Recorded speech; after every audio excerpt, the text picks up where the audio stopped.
Hello everyone, I am Crime for Sleep, and I am here to help you today. I know you use this video to fall asleep, so before that, like the video, and subscribe to the channel. Also, where are you from, and what time are you watching? Now get comfortable and relax. Story 1. On the evening of November 5th, 2008, the small, rural town of St. John's, Arizona, was rocked by a crime so unthinkable that it would soon become one of the most controversial murder cases in the state's history. The town, home to just a few thousand people, was known for its peaceful atmosphere and tight-knit community, where neighbors trusted one another and crime was rare. That night, however, everything changed. The victims were Vincent Romero, 29, a devoted father, and Timothy Romans, 39, a longtime family friend and co-worker of Romero's.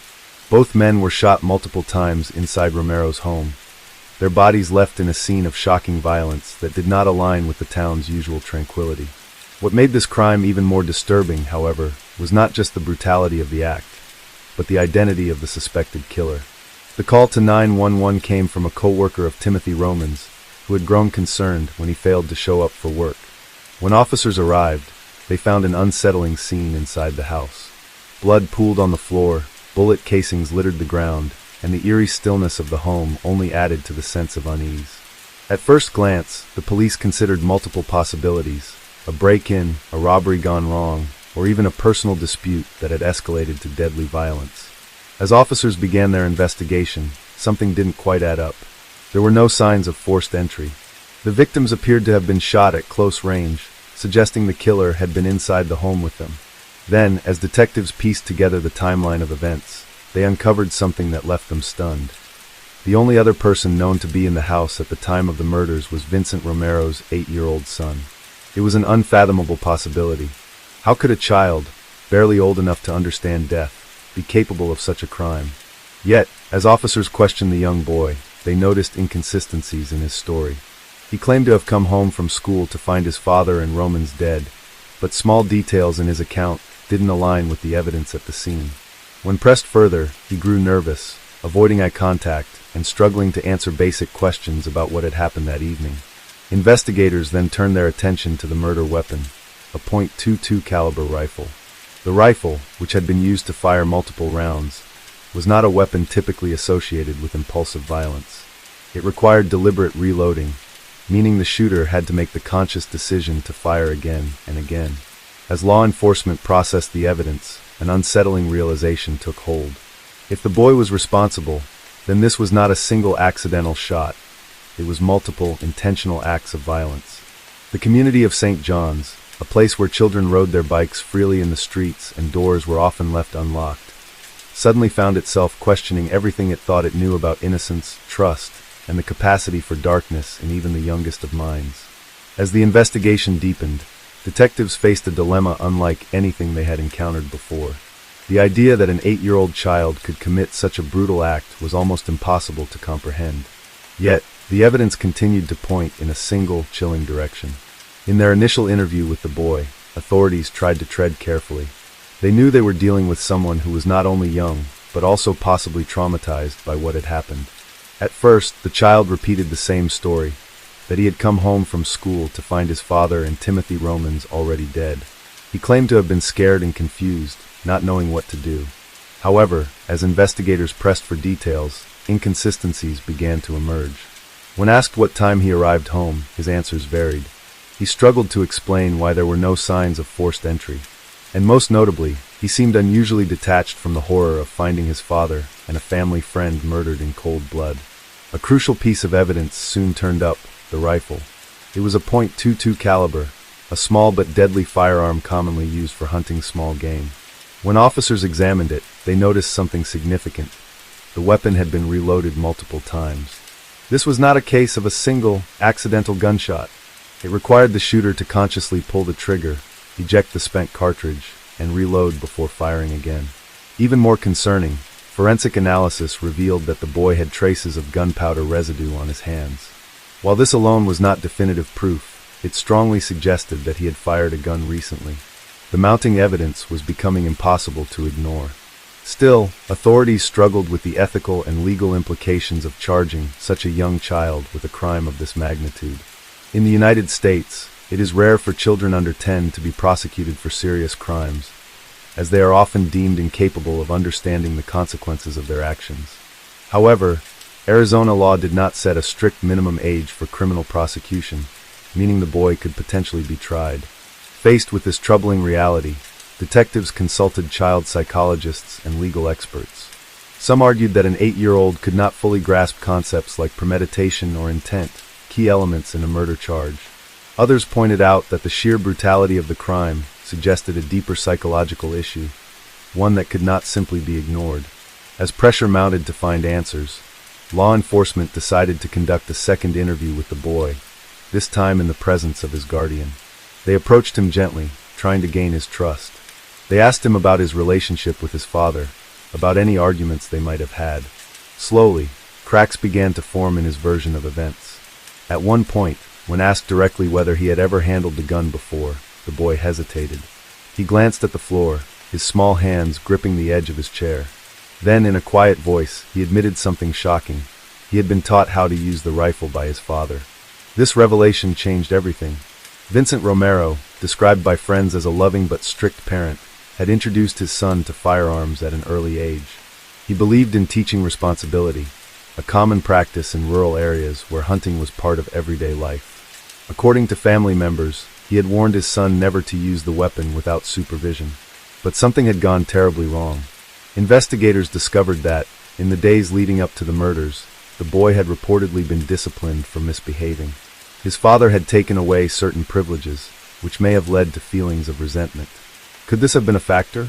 Was it possible that, in a moment of anger, the child had acted out in a way that no one could have anticipated? The case was growing more complex by the minute. Even if the boy had pulled the trigger, was he truly responsible in the way an adult would be? Or had his environment, upbringing, and emotional state played a role in an act he did not fully understand?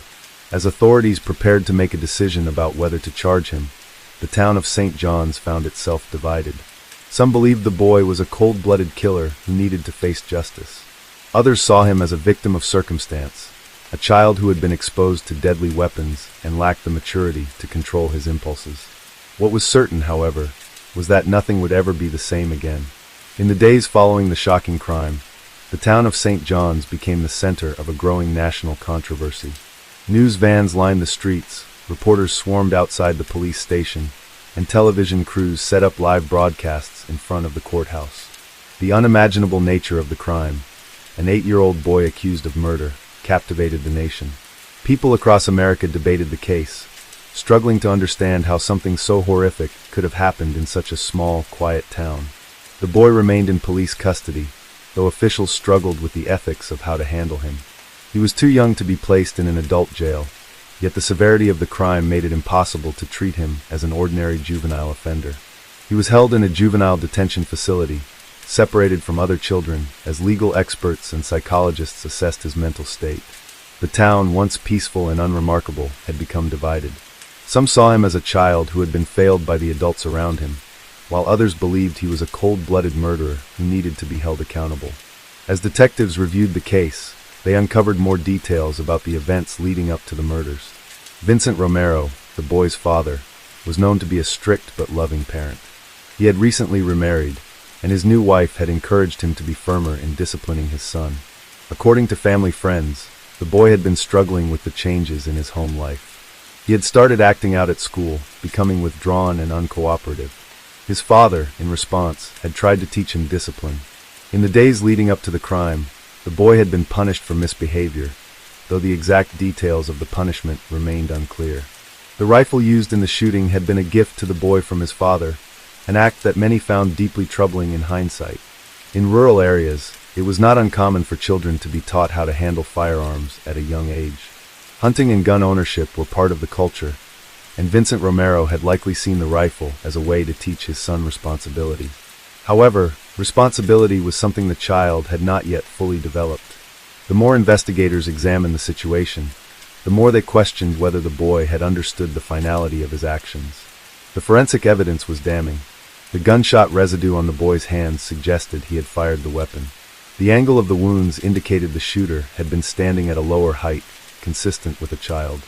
Ballistics confirmed that the same .22 caliber rifle had been used to kill both men. Most disturbingly, the number of shots fired, multiple rounds into each victim, suggested something more than an accident. It suggested intent. Investigators knew they had to approach the next interrogation carefully. A confession from an 8-year-old could be easily challenged in court if it was obtained improperly.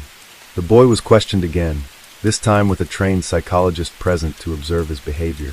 The interview began with neutral topics: his favorite television shows, his school, what he liked to do for fun. Slowly, the conversation shifted to his father. He spoke about how his father had been angry with him recently. He had taken away his video games. He had sent him to his room for misbehaving. The boy's voice was small, quiet, almost emotionless. When asked about the night of the murders, he hesitated. He repeated that he had come home and found his father and Timothy Romans already dead. The detectives were patient. They asked him if he had ever used the rifle before. He nodded. They asked him if his father had ever let him shoot it. Again he nodded. Then, the room fell into silence. One of the detectives leaned forward slightly. In a soft, calm voice, he asked the question directly. "Did you shoot your dad?" The boy stared at the table, his small hands gripping the edge of his chair. Seconds passed. Then, in a voice so quiet it was almost inaudible, he said, "I think so." It was not a full confession, but it was enough. The psychologist observing the interview noted that the boy's tone was not one of fear or remorse. It was one of uncertainty. He did not seem to fully understand the implications of his actions. The legal system now faced an unprecedented challenge. The boy was too young to be charged as an adult, but the severity of the crime made it impossible to simply dismiss. The prosecutors had to decide whether to pursue formal charges or seek an alternative resolution that focused on rehabilitation. The case raised questions that had no easy answers. How does a society punish a child for an act of unthinkable violence? Should he be treated as a criminal or as a victim of circumstances beyond his control? The town, once united, became bitterly divided. Some residents believed the boy should be punished severely. They saw the killings as a deliberate act, an intentional crime that required justice. Others believed that the tragedy was a failure of parenting, that the boy had been placed in a situation he was never equipped to handle.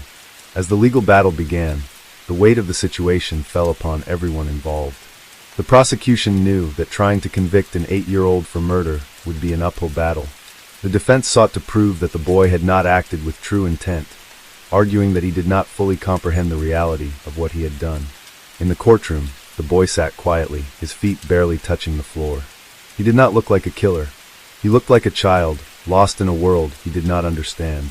His future was now in the hands of the legal system, a system never designed to handle something like this. No matter the outcome, the tragedy had already left its mark. 2 men were dead. A young boy's life was forever changed. And the town of St. John's, once peaceful and ordinary, would never be the same again. Story 2. In the quiet town of Lannion, nestled in the Ain department of eastern France, the summer of 2008 was marked by a tragedy that would forever scar its community. On the night of July 28th, 11-year-old Valentine Cremalt was brutally murdered, a crime that sent shockwaves throughout the nation and drew intense media scrutiny. Valentine was a bright and cheerful boy, known for his love of cycling and his adventurous spirit. That evening, he had set out on his bicycle, as he often did, to enjoy the warm summer air. Unbeknownst to his family, this routine ride would be his last. The following morning, panic set in when Valentine failed to return home. His family, frantic with worry, alerted local authorities, and a search was immediately launched. The tight-knit community rallied together, scouring the town and surrounding areas for any sign of the missing boy. Tragically, their worst fears were confirmed when Valentine's lifeless body was discovered. He had been stabbed 44 times, a level of brutality that suggested a deeply disturbed perpetrator. The senselessness of the act left the town reeling, struggling to comprehend how such violence could erupt in their peaceful enclave. As investigators delved into the case, they encountered a perplexing lack of immediate leads. There were no eyewitnesses, and the motive behind the heinous act remained elusive. The randomness of the crime suggested it was not premeditated, adding to the community's unease. However, a breakthrough came when authorities apprehended a drifter named Stéphane Moitouret and his companion, Noella Higo. The pair had been wandering from town to town for years, living on the fringes of society. Their transient lifestyle made them difficult to track, but certain patterns in their movements aligned with the timeline of Valentine's murder. Under intense interrogation, Moitworret confessed to the crime, claiming he was overcome by a moment of madness. His erratic behavior and history of mental instability added a complex layer to the case. Higo, while not directly involved in the murder, was charged with failing to prevent the crime and concealing evidence. The trial that ensued captivated the nation, as details of the couple's nomadic existence and the senselessness of their actions came to light. Psychiatric evaluations played a significant role in the proceedings, as the court grappled with questions of culpability and mental health. Ultimately, Moitworret was sentenced to life imprisonment, while Higo received a lesser sentence for her complicity. Valentine's murder left an indelible mark on Lannion, prompting discussions about community safety, mental health awareness, and the challenges posed by transient individuals slipping through the cracks of society. The town continues to honor Valentine's memory, striving to heal while remaining vigilant to prevent such tragedies in the future. The arrest of Stephen Moitworret and Noella Higo did little to ease the grief that had settled over Lannion. Valentine Cremalt's murder was not just a crime, it was an incomprehensible act of brutality that shattered the town's sense of security. Families no longer let their children roam freely as they once had, and the atmosphere of trust that had defined the community was replaced by a lingering sense of fear. How could something so horrific have happened in a town where everyone knew each other? What had driven Moitworret to target an innocent child on that fateful night? As investigators delved deeper into the case, they uncovered a disturbing history. Stephen Moitworret and Noella Higo were not ordinary drifters. They had spent years wandering across France, living a nomadic existence that kept them disconnected from society. Moitworret, a man with an unsettling presence, had long exhibited signs of severe mental illness. Higo, his devoted partner, appeared to be both his enabler and his guardian, clinging to him with an almost fanatical loyalty. They had no fixed home, no stable jobs, and no clear purpose, only an erratic journey that had led them through countless towns, always moving, always avoiding attachment. What made their story even more unnerving was the belief system they had constructed around themselves. Moitworret claimed to receive divine messages, insisting that he had a special mission on Earth. He spoke of visions, cryptic instructions from unseen forces, and a reality that was separate from what most people understood. Higo, despite having a background as a nurse, reinforced his delusions, supporting his increasingly erratic behavior instead of seeking help for his deteriorating mental state. In the days leading up to Valentine's murder, the couple had been seen in the nearby town of Nantua. Witnesses later recalled that their presence was unsettling, Moitworret's wild-eyed expressions, Higo's quiet but intense demeanor. They drifted through villages like ghosts, leaving only whispers of unease in their wake. On the evening of July 28, 2008, they arrived in Lannion. No one knows exactly what went through Moitworret's mind when he saw Valentine riding his bicycle through the town. Perhaps it was a sudden impulse, an urge he couldn't control. Perhaps he believed he was following one of his so-called divine commands. What was clear was that he had no connection to the boy, no reason to target him, only a violent madness that erupted without warning. According to the autopsy report, Valentine had fought back. The sheer number of stab wounds, 44 in total, painted a picture of unimaginable horror. Some of the wounds were deep, inflicted with terrifying force. Others seemed more frenzied, as if the attacker had lost himself in a blind rage. The boy's small body had been left on the side of the road, his bicycle lying nearby. It was a crime of pure chaos, devoid of motive, making it all the more terrifying. After the murder, Moitworret and Higo did not run far. They continued their aimless wandering, as if nothing had happened. When police finally tracked them down, they found the pair in a makeshift camp outside another small village. Moitworret seemed almost detached from reality, while Higo remained eerily calm. Neither showed any immediate remorse. The trial that followed was one of the most complex legal proceedings in France in recent years. The central question was not whether Moitworret had committed the murder. There was overwhelming evidence against him. The real question was whether he could be held criminally responsible. His defense argued that he was insane, incapable of understanding his actions. The prosecution, however, painted a different picture. They described a man who, despite his delusions, was fully aware of what he was doing. The brutality of the attack, the repeated stabbing, the absence of any attempt to seek help afterward. These were not the actions of someone completely lost in a hallucination. Higo's role in the crime was also heavily scrutinized.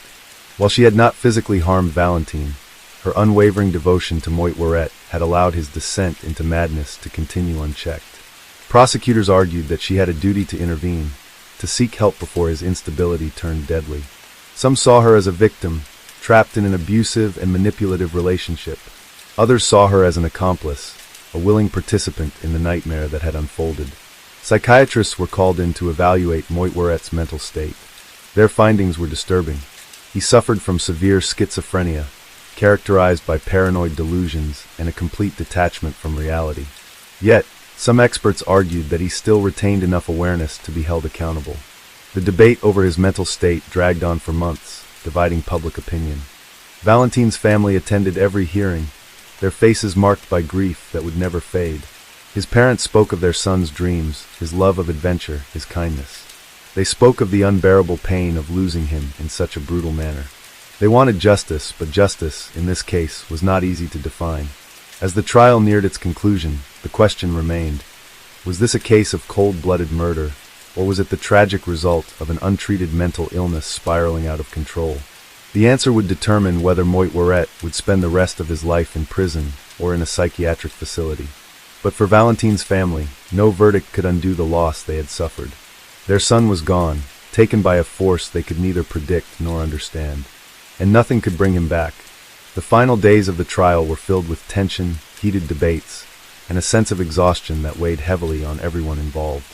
The courtroom was packed, reporters, legal analysts, and grieving members of the Cremalt family, all watching as the fate of Stéphane Moitworette and Noella Higo was decided.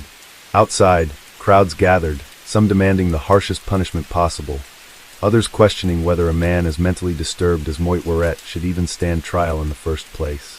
For weeks, the prosecution had argued that despite Moitworette's delusions, he was fully aware of his actions when he stabbed Valentine Cremalt 44 times.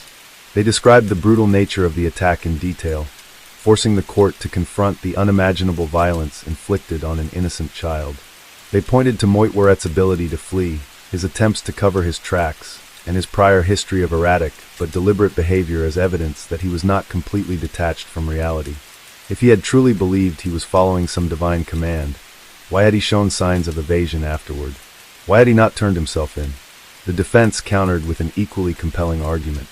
They called expert witnesses who described Moitworette's lifelong struggle with schizophrenia, his extreme paranoia, his delusions of grandeur. He had been hearing voices for years, convinced that he had a special mission from a higher power. Psychiatric reports confirmed that his mental condition had been deteriorating for a long time, exacerbated by his isolated, transient lifestyle. The defense insisted that he was not a cold-blooded murderer, but a deeply sick man who had lost control of his mind. They pleaded with the court to recognize his insanity and spare him from a traditional prison sentence. Noella Higo's role in the crime was more ambiguous, and that ambiguity made her case just as contentious. She had not wielded the knife, had not physically harmed Valentine, yet she had stayed by Moitworette's side, never intervening, never seeking help. Prosecutors argued that she had enabled a dangerous man, feeding into his delusions instead of stopping him. Some even suggested that she had exercised a form of control over him, pushing him further into madness rather than trying to pull him out. The defense, however, painted her as a victim of psychological manipulation, a woman trapped in an unhealthy, dependent relationship with a man whose grip on reality was slipping away. Throughout the trial, Moitworette sat mostly in silence, his face vacant, his demeanor eerily detached. There were moments when he seemed to barely comprehend the gravity of what was happening, moments when he mumbled about visions and divine messages. Higo, in contrast, remained stoic but visibly tense. At times, she clutched the edge of the table in front of her, as though trying to ground herself in the present. The Cremalt family's presence in the courtroom was a constant reminder of what this case was truly about. Not legal arguments, not psychiatric evaluations, but the life of an 11-year-old boy who had been robbed of his future. Valentine's parents gave heartbreaking testimony about their son, the boy who had loved to ride his bike, who had dreamed of traveling the world, who had been taken from them in a moment of senseless violence. Their pain was immeasurable, their loss irreplaceable. When the verdict was finally read, there was no sense of victory, only a grim acceptance of the inevitable. Stéphane Moitworette was found guilty of murder, but was declared to have diminished responsibility due to his severe mental illness. He was sentenced to life in a high-security psychiatric hospital rather than a traditional prison. The ruling was a compromise of sorts, recognizing both the gravity of the crime and the undeniable reality of his condition. Noel Ehigo, meanwhile, was convicted of failing to prevent the crime and was sentenced to 18 years in prison. The decision sparked debate. Some felt she had gotten off too lightly, that she had played a larger role than the court acknowledged. Others believed she was as much a victim of Moitouret's madness as Valentine had been, trapped in a toxic, destructive partnership. In the years that followed, the case remained a haunting memory in France's collective consciousness. It sparked widespread discussions about mental health, criminal responsibility, and the dangers of untreated psychiatric disorders. Questions were raised about how Moitouret had been allowed to wander the country unchecked for so long, how his illness had gone unnoticed or ignored until it was too late. For Valentine's family, however, no legal outcome could undo what had happened. His parents withdrew from public life, unable to bear the constant media attention that had followed the case. They moved away from Lannion, unable to walk the same streets where their son had once played. Their lives had been permanently altered by an encounter that lasted only minutes, but left a wound that would never heal. Lannion itself changed after the murder. The town, once known for its quiet charm, became infamous for the crime that had taken place there. Strangers from other parts of France would mention it with hushed voices, associating it forever with the tragedy of that summer night. Parents became more protective.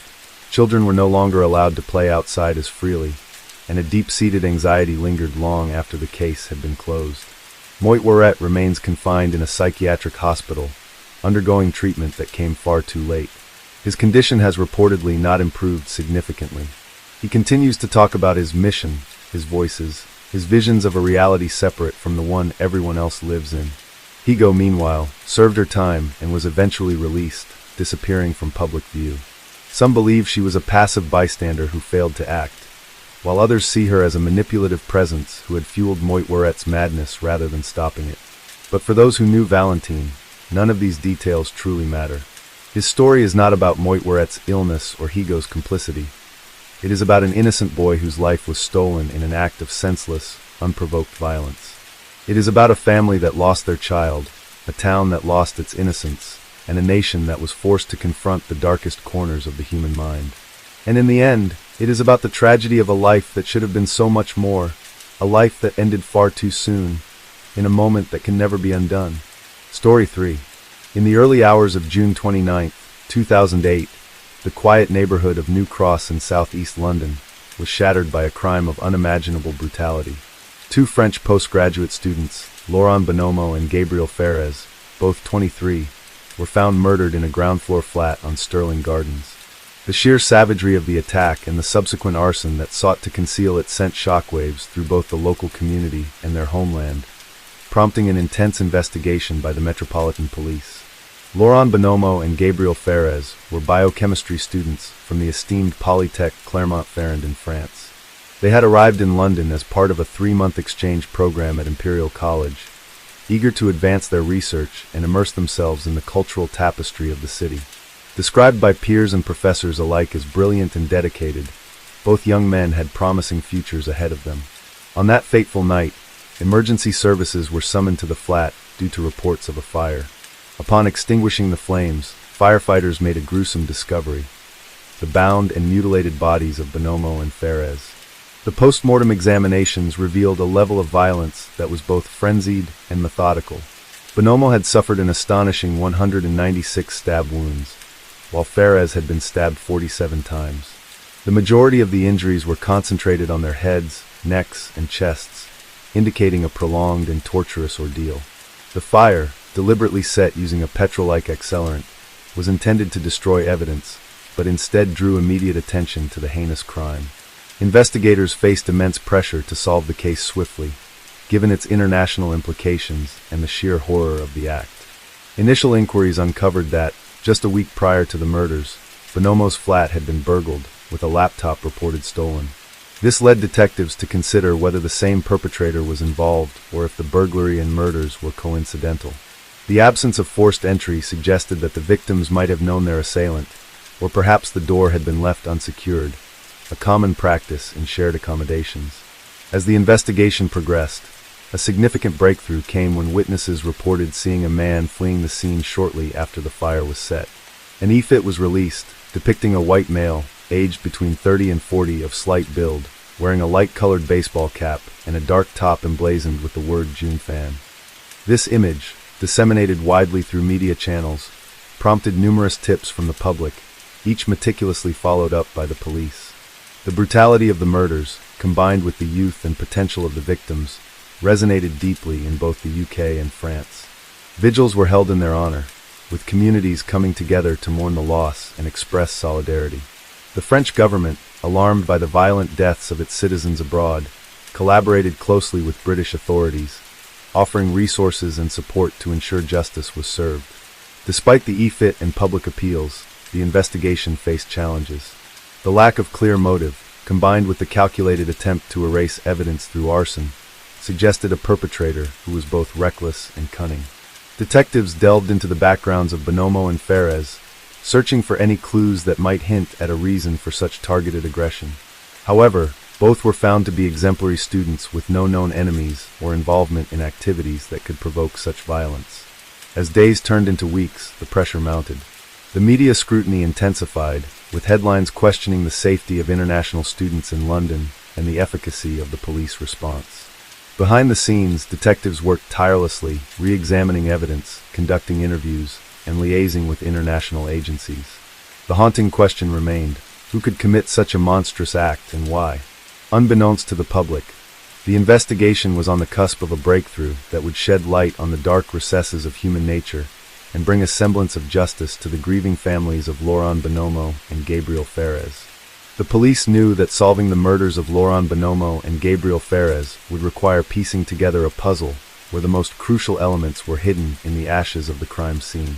The severity of the attack, over 240 stab wounds between the two victims, suggested not just a simple burglary gone wrong, but a crime driven by something far more sinister.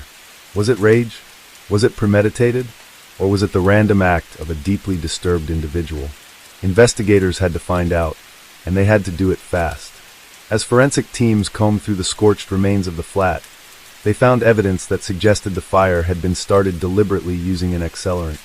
The purpose was clear. The killer had tried to destroy evidence, perhaps in a panic after realizing the brutality of what had been done. However, this act of desperation worked against the perpetrator. The fire hadn't consumed everything.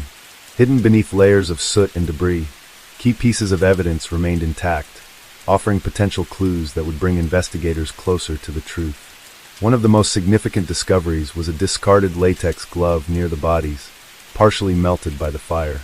Inside, forensic scientists found traces of DNA that did not belong to either of the victims. This was a breakthrough. If they could match the DNA to someone in the system, they would have their suspect. But there was no immediate match. The killer, whoever they were, had no previous criminal record, or at least not one that was in the UK database. Meanwhile, detectives reviewed CCTV footage from surrounding streets, hoping to catch a glimpse of anyone suspicious near the scene on the night of the crime. Hours of footage were analyzed frame by frame, but nothing immediately stood out.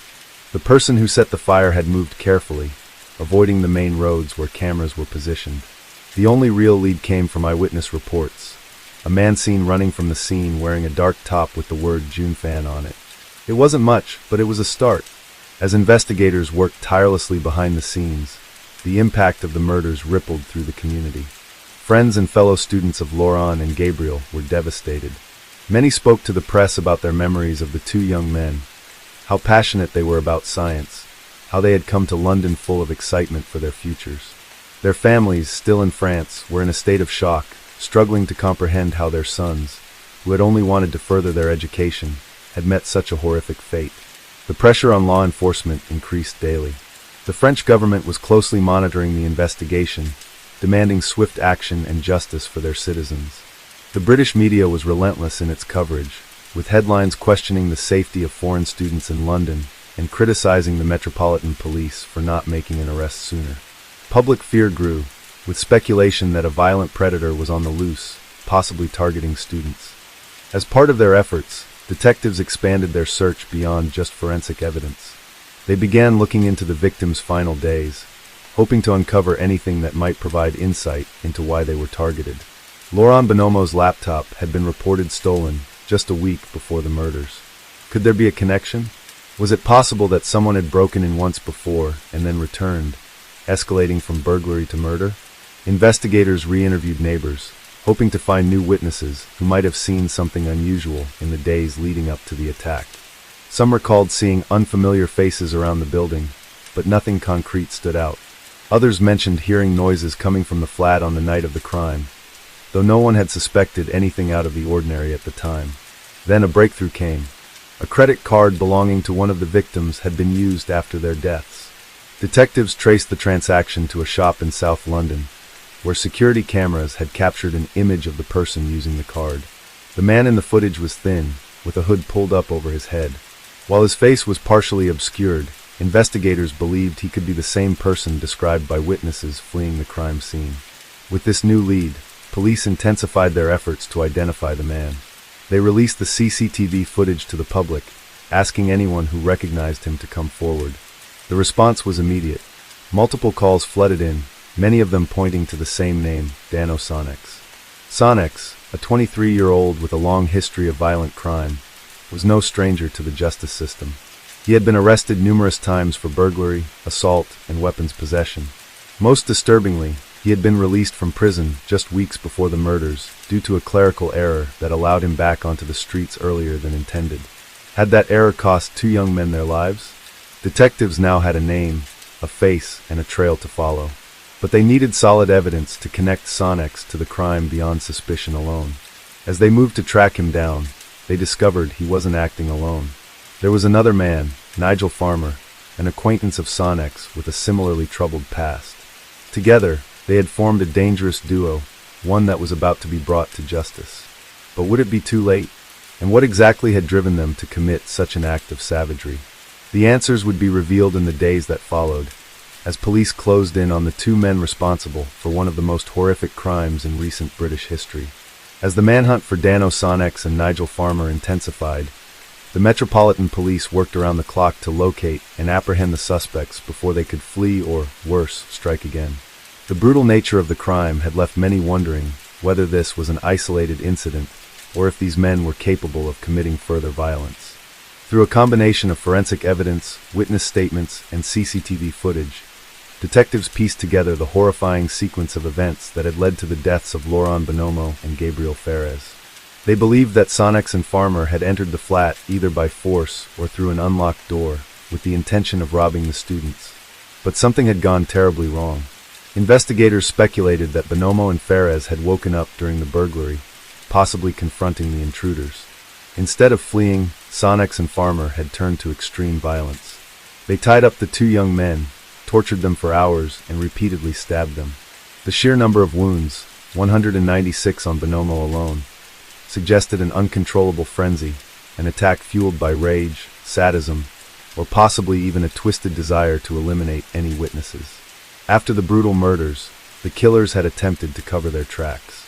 They used petrol to start a fire in an effort to destroy any forensic evidence, but their hasty decision only led to their eventual downfall. Not only did the fire draw immediate attention to the crime, but key evidence, DNA, fingerprints, and even a discarded latex glove, remained intact despite the flames. The police received a critical tip when someone who had seen the released CCTV images came forward, claiming that Sonex had been bragging about sorting out some foreigners shortly after the murders. This chilling comment suggested that the crime may have had an element of xenophobia, or, at the very least, that the killers had no remorse for their actions. With enough evidence to make arrests, officers raided a South London property where Sonex was believed to be hiding. When they stormed the building, he attempted to escape, but was quickly subdued. Farmer, meanwhile, had already turned himself in at a local police station, claiming that he had played no role in the killings, and that Sonex had forced him to participate. However, inconsistencies in his statement, as well as forensic evidence linking him to the scene, indicated that both men were deeply involved. During questioning, Sonex remained defiant. He refused to show any remorse, his answers laced with arrogance and indifference. He denied having planned to kill the students, but claimed that things just got out of hand. Farmer, on the other hand, tried to minimize his role, insisting that he had only helped restrain the victims while Sonex carried out the stabbings. But the overwhelming evidence, including their use of the victims' credit cards and their DNA found at the scene, left little room for doubt. The trial of Dano Sonex and Nigel Farmer began in 2009 and gripped the nation. Prosecutors detailed the unimaginable brutality of the murders, describing how Bonomo and Ferez had been subjected to hours of torment before their lives were viciously taken. The court heard how Sonex, a career criminal with a history of violent offenses, had been mistakenly released from prison due to a clerical error just weeks before the attack. Had he remained incarcerated, the two French students would still be alive. The defense attempted to shift blame, with Farmer portraying himself as a reluctant participant who had been manipulated by Sonex. But the jury saw through his claims. After a harrowing trial, both men were found guilty. Sonex was sentenced to life imprisonment with a minimum of 40 years, ensuring that he would likely never walk free again. Farmer received a similarly harsh sentence, his attempt to downplay his involvement failing to sway the court. For the families of Laurent Bonomo and Gabriel Ferez, the convictions brought a measure of justice, but no amount of legal punishment could ever compensate for the loss of their sons. The case became a symbol of the dangers of violent crime in London and sparked discussions about the failures of the justice system. Specifically, how Sonex had been allowed back onto the streets despite his known history of violence. In the years that followed, the murders of Laurent Bonomo and Gabriel Ferez remained one of the most shocking and senseless crimes in recent British history. The quiet South London flat, where they had once lived, became a grim reminder of the brutality they had suffered. Friends, family, and fellow students continued to honor their memories, remembering them not as victims of a horrific crime, but as two brilliant young men who had their futures stolen in an act of unimaginable cruelty. The case also left behind a troubling question. How many other dangerous individuals had slipped through the cracks of the system? And how many more innocent lives could have been saved if justice had come just a little bit sooner? Story 4. In the early hours of September 19, 2008, the tranquility of Isewan, a residential town in northern Singapore, was shattered by a gruesome discovery. Police were summoned to Block 349 on Isewan Avenue 11, where the lifeless body of a woman was found at the foot of the building. This grim find was only the beginning, as it led investigators to a nearby flat where a scene of unimaginable horror awaited them. Inside the modest apartment, officers uncovered the bodies of two women, both bearing multiple stab wounds. A third victim, a teenage girl, was found critically injured but miraculously alive. The sole occupant of the flat, 42-year-old Wang Zhijian, was promptly arrested at the scene. The victims were identified as Wang's girlfriend, 41-year-old Zhang Meng, her daughter, 17-year-old Feng Jinyu, and their flatmate, 36-year-old Yang Jie. Yang's 15-year-old daughter, who survived the brutal attack, was rushed to Tan Tock Sung Hospital for emergency treatment. The Isewan triple murders, as the case came to be known, sent shockwaves throughout Singapore and the broader international community. The sheer brutality of the killings, coupled with the fact that all involved were Chinese nationals, drew significant attention from both local and foreign media outlets. The Chinese embassy in Singapore expressed deep concern, urging local authorities to conduct a swift and thorough investigation to ensure justice was served. As details of the case emerged, a disturbing narrative began to unfold. Wang Zhijian, a native of Tianjin, China, had been in a tumultuous relationship with Zhang Meng. According to Wang's statements to the police, he alleged that during his stays in Singapore, he endured extreme abuse and humiliation at the hands of Zhang. He claimed that she subjected him to degrading treatment, including confining him to her bedroom and forcing him to perform menial tasks under harsh conditions. Wang recounted that Zhang demanded expensive meals, such as crab dishes costing over 100 Singapore dollars, which he struggled to afford. He described feeling increasingly demeaned and financially exploited, leading to escalating tensions between the couple. On the night of September 18th, an argument erupted between Wang and Zhang over yet another request for an extravagant meal. Wang claimed that Zhang's derogatory remarks and incessant demands pushed him to a breaking point. In a fit of uncontrollable rage, he retrieved a serrated knife from the kitchen and attacked Zhang as she slept, inflicting multiple fatal stab wounds. The commotion awakened Feng Jinyu, who tragically became the next victim as she attempted to intervene. The violence then extended to their flatmates, resulting in Yang Jie's death and severe injuries to her daughter. The aftermath of the murders left the Ishuan community in a state of shock and mourning. Neighbors recounted hearing frequent arguments from the flat in the weeks leading up to the incident, but were unprepared for the horrific outcome. The surviving teenager faced a long road to physical and emotional recovery, supported by family members who traveled from China upon hearing the tragic news. Wang Zhijian was charged with 3 counts of murder and 1 count of attempted murder. During his trial, he portrayed himself as a victim of prolonged abuse, suggesting that his actions were a result of accumulated rage and desperation. However, the prosecution painted a different picture, depicting Wang as a man capable of extreme violence, who chose to respond to personal grievances with lethal force. The Ishuan triple murders not only highlighted the potential for domestic disputes to escalate into deadly violence, but also underscored the challenges faced by foreign nationals living abroad. The case prompted discussions about the availability of support systems for individuals in abusive relationships and the importance of community intervention before conflicts reach a tragic conclusion. As the legal proceedings unfolded, the families of the victims sought solace and justice, grappling with the devastating loss of their loved ones. The case served as a somber reminder of the fragility of human relationships and the catastrophic consequences that can ensue when underlying issues remain unaddressed.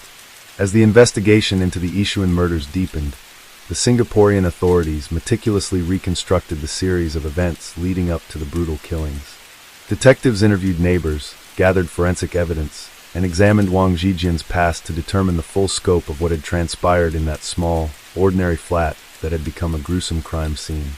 Wang's relationship with Zhang Meng was fraught with tension, but to outsiders, they seemed like an ordinary couple trying to make a life together in a foreign land. Zhang had moved to Singapore first, finding work and later inviting Wang to join her. According to Wang, Zhang had promised him a better life, yet their relationship quickly deteriorated. He alleged that she became increasingly controlling, belittling him in front of others and treating him as more of a servant than a partner. The relationship's dysfunction was not limited to emotional abuse.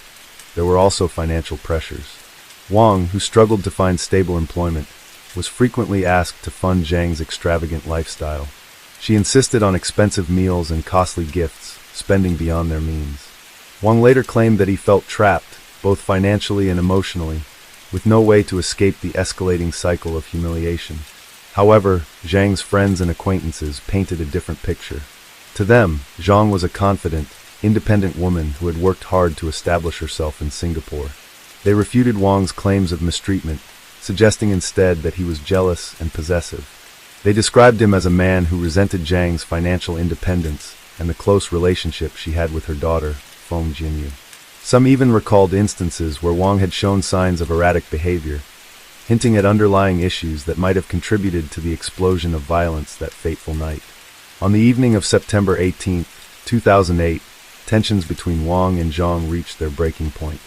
The couple argued over money once again, with Zhang allegedly berating Wang for failing to provide for her properly. According to Wang's later confession, something inside him snapped. Feeling utterly powerless and humiliated, he decided that Zhang had to die. At around 3:30 a.m., Wang retrieved a serrated knife from the kitchen. Zhang was asleep in her bedroom, completely unaware of what was about to happen. He entered the room and, in a moment of blind rage, began stabbing her repeatedly. She barely had time to react before succumbing to the attack. The violent assault did not go unnoticed. The commotion woke Feng Jinyu, who rushed into the room only to see her mother covered in blood. Before she could scream for help, Wang turned the knife on her, stabbing her over a dozen times. The teenager collapsed, mortally wounded, as Wang stood over her, his hands and clothes now soaked in their blood. As Wang attempted to regain his composure, he realized that the attack had not gone entirely unnoticed. In the adjacent room, Yang Jie and her daughter had woken up. Yang, who had been renting a room in the flat, heard the struggle and instinctively tried to protect her daughter. But Wang, now fully consumed by his bloodlust, saw them as loose ends. Rushing into their room, Wang launched another brutal attack. Yang Jie fought desperately, but she was overpowered. Wang stabbed her multiple times, ensuring she would not survive. As he turned his attention to her 15-year-old daughter, the girl tried to flee, but Wang caught her before she could escape. He stabbed her repeatedly, believing he had eliminated all witnesses. At this point, Wang faced a critical decision. He could attempt to flee, or he could stage the scene to make it appear as if Zhang had been responsible for the killings before taking her own life. He quickly wiped down parts of the knife and the apartment, hoping to mislead the police. He then dragged Feng Jinyu's body toward the window, intending to throw her out and create the illusion that she had jumped in distress. However, in his haste, he miscalculated, and instead of Feng, he ended up pushing Zhang's already lifeless body over the railing. Her corpse landed with a sickening thud in the courtyard below, where a horrified resident discovered it moments later. Meanwhile, the surviving 15-year-old girl, though gravely injured, clung to life. In sheer agony, she managed to crawl toward the entrance of the flat, leaving a trail of blood behind her. When neighbors, alerted by the sound of the body hitting the ground outside, came to check on the commotion, they found her struggling to breathe. They immediately called the police. When officers arrived, they found Wang in a state of shock, sitting in the bloodied apartment. He did not attempt to resist arrest. Instead, he seemed dazed, as if unable to comprehend the carnage he had just unleashed. Forensic investigators meticulously examined the crime scene, gathering DNA samples, fingerprint evidence, and studying the blood patterns throughout the apartment. The brutality of the attack was overwhelming. Blood splattered the walls, the floors, and even the furniture. The sheer number of stab wounds on each victim indicated a level of rage rarely seen in domestic homicides. As Wang was taken into custody, the surviving girl was rushed into emergency surgery. Though her injuries were severe, she managed to provide police with crucial information before losing consciousness. Her testimony confirmed that Wang had been the sole attacker, crushing any possibility of his fabricated story about Zhang committing the killings before taking her own life. The Yishuan community was left in disbelief. The residents of the building had known Zhang and her daughter as friendly, kind-hearted people who never caused trouble. The idea that such a brutal crime had occurred in their midst was unthinkable. Parents became more cautious, and neighbors who had previously taken their safety for granted now locked their doors more carefully at night. News of the murders spread quickly, making headlines in both Singapore and China. The Chinese embassy stepped in to assist the victims' families, helping them make arrangements to claim the bodies and transport them back home. The case also sparked debates about the challenges of living as a foreigner in a country with different cultural expectations, particularly in relationships where financial dependence and power imbalances could lead to tension.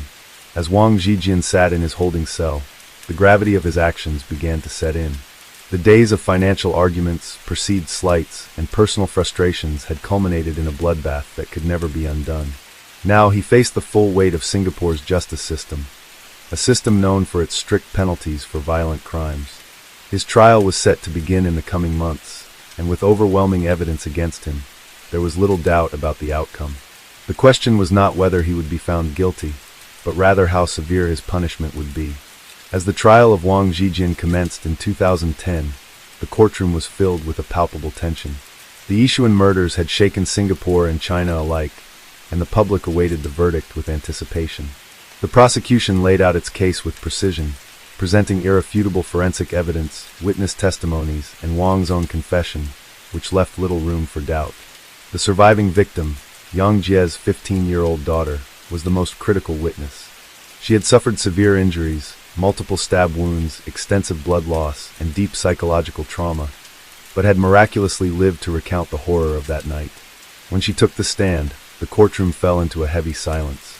With a composed but fragile demeanor, she described how she had woken up to the sound of screams, how she had seen Wang covered in blood, and how she had fought desperately for her life. Her testimony was devastating and left no doubt about Wang's guilt. Prosecutors highlighted Wang's meticulous and prolonged attack, arguing that it was not an impulsive crime, but a deliberate, frenzied act of violence fueled by resentment.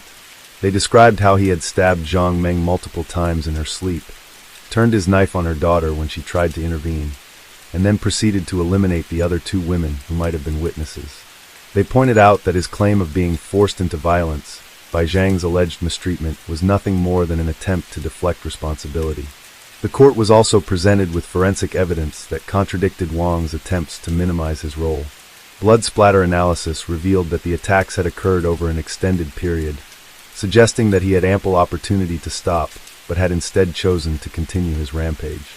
The multiple stab wounds, far beyond what would be needed to kill, indicated an overwhelming level of rage, suggesting that Wang had lost all sense of restraint. The defense attempted to paint Wang as a man pushed to the edge by emotional abuse and financial stress.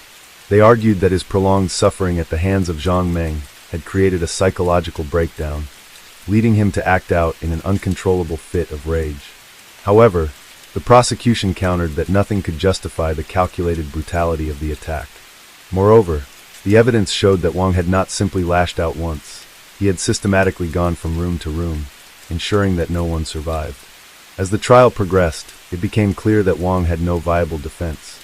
His demeanor remained mostly emotionless, though at times he appeared to feign remorse. However, when the prosecution pressed him about his actions, his responses were inconsistent, and his attempts to justify the killings only served to further condemn him in the eyes of the jury. The judge, in his final ruling, was unequivocal. He condemned the murders as one of the most horrific crimes in recent Singaporean history. The sheer savagery, the helplessness of the victims, and Wang's methodical approach to the killings demonstrated an extreme level of cruelty. The judge dismissed Wang's claims of provocation, stating that his actions were not those of a man momentarily overcome by emotion, but of someone who had made a deliberate choice to kill. On October 21, 2010, Wang Zhijian was sentenced to death. The verdict was met with a mix of relief and sorrow, relief that justice had been served, but sorrow for the lives lost in such a senseless act of violence. In Singapore, where the death penalty is reserved for the most serious offenses, Wang's sentence was seen as a fitting punishment for the atrocities he had committed. The families of the victims expressed their grief and devastation. Zhang Meng's relatives in China mourned not only her death, but also the loss of her daughter, Feng Jinyu, a promising young woman who had her entire future ahead of her. Yang Jie's family, too, struggled with the pain of losing her while trying to support her surviving daughter, who had endured unimaginable trauma. The case had a lasting impact in both Singapore and China. In Singapore, it reaffirmed the city-state's reputation for swift and uncompromising justice. In China, it sparked conversations about the risks faced by Chinese nationals living abroad, especially in domestic relationships with power imbalances. Some saw Wang as a cautionary tale of how unresolved personal conflicts could lead to extreme consequences. Years later, the Yishuan murders remained one of the most shocking and brutal crimes in Singapore's history. The apartment where the killings had taken place was eventually rented out again, though neighbors never forgot the horrors that had occurred there. People who had once taken their safety for granted became more cautious, and the tragedy served as a grim reminder of how domestic disputes, if left unchecked, could escalate into unimaginable violence. For Wang Zhijian, there was no redemption. His name became synonymous with brutality, and his crime stood as a dark chapter in Singapore's criminal history. Even as time passed, the memories of that night in Yishuan, of the blood-stained walls, the desperate screams, and the senseless loss of life, remained etched in the minds of those who had followed the case. It was a tragedy that could never be undone, a horror that would never be forgotten. Story 5. In the early hours of December 7, 2008, the quiet suburb of Parafield Gardens in Adelaide, South Australia, became the epicenter of a harrowing criminal case that would shock the nation. Police were called to a modest brick home on Mofflin Road after neighbors reported hearing disturbing noises and cries for help. What they discovered inside was a scene of unimaginable horror that would later be dubbed the House of Horrors. Upon entering the residence, officers were immediately struck by the overpowering stench of decay and filth. The interior was in complete disarray, garbage piled high, rotting food scattered across surfaces, and walls stained with grime. But the most distressing discovery was yet to come. In one of the dimly lit back rooms, they found 4 children, ranging in age from 2 to 7 years old, huddled together on a soiled mattress. The children were emaciated, covered in dirt, and bore signs of severe neglect and abuse. The children's mother, 26-year-old Angela Smith, name changed for privacy, was found in a nearby room, incoherent and under the influence of substances. Her partner, 30-year-old Robert Jones, name changed for privacy, was discovered in the backyard attempting to flee the scene. Both were immediately taken into custody. As the investigation unfolded, the full extent of the children's suffering became apparent. Medical examinations revealed that all 4 had been subjected to prolonged malnutrition, physical abuse, and psychological torment. Bruises, burns, and lacerations covered their small bodies, some injuries appearing to be weeks old. The eldest child, a 7-year-old girl, had multiple untreated fractures, indicating a history of repeated assaults. Neighbors expressed shock and disbelief, stating that while they had occasionally heard disturbances, they had no idea of the severity of the situation inside the home. Many admitted to hearing the children crying, but assumed it was typical childhood behavior. One neighbor recounted, "I heard them crying at night sometimes, but I never imagined something like this was happening. I feel terrible for not checking in." Further investigation into Smith and Jones's backgrounds revealed a history of substance abuse, domestic violence, and prior interactions with Child Protective Services. Records indicated that the family had been reported multiple times over the past few years, but each case was closed after minimal intervention. This raised serious questions about the effectiveness of the child welfare system and whether more could have been done to prevent the prolonged abuse of these innocent children. The media quickly picked up on the story, and the Parafield Gardens House of Horrors became a national headline. Public outrage was palpable, with many calling for immediate reforms in child protection policies and more stringent monitoring of at-risk families. Vigils were held across Adelaide, with communities coming together to show support for the rescued children and to demand justice. In the months that followed, Smith and Jones faced multiple charges, including aggravated assault, neglect, and endangering the welfare of a child. Both pleaded not guilty, with their defense teams citing their struggles with addiction and mental health issues as contributing factors. However, the overwhelming evidence presented by the prosecution painted a grim picture of systematic abuse and willful neglect. The children were placed into the care of social services and underwent extensive medical treatment and counseling. Foster families were carefully selected to provide them with the stable and loving environments they had been cruelly denied. Updates on their progress were limited to protect their privacy, but reports indicated that they were slowly beginning to heal from their physical and emotional scars. This tragic case served as a catalyst for change in South Australia's child protection system.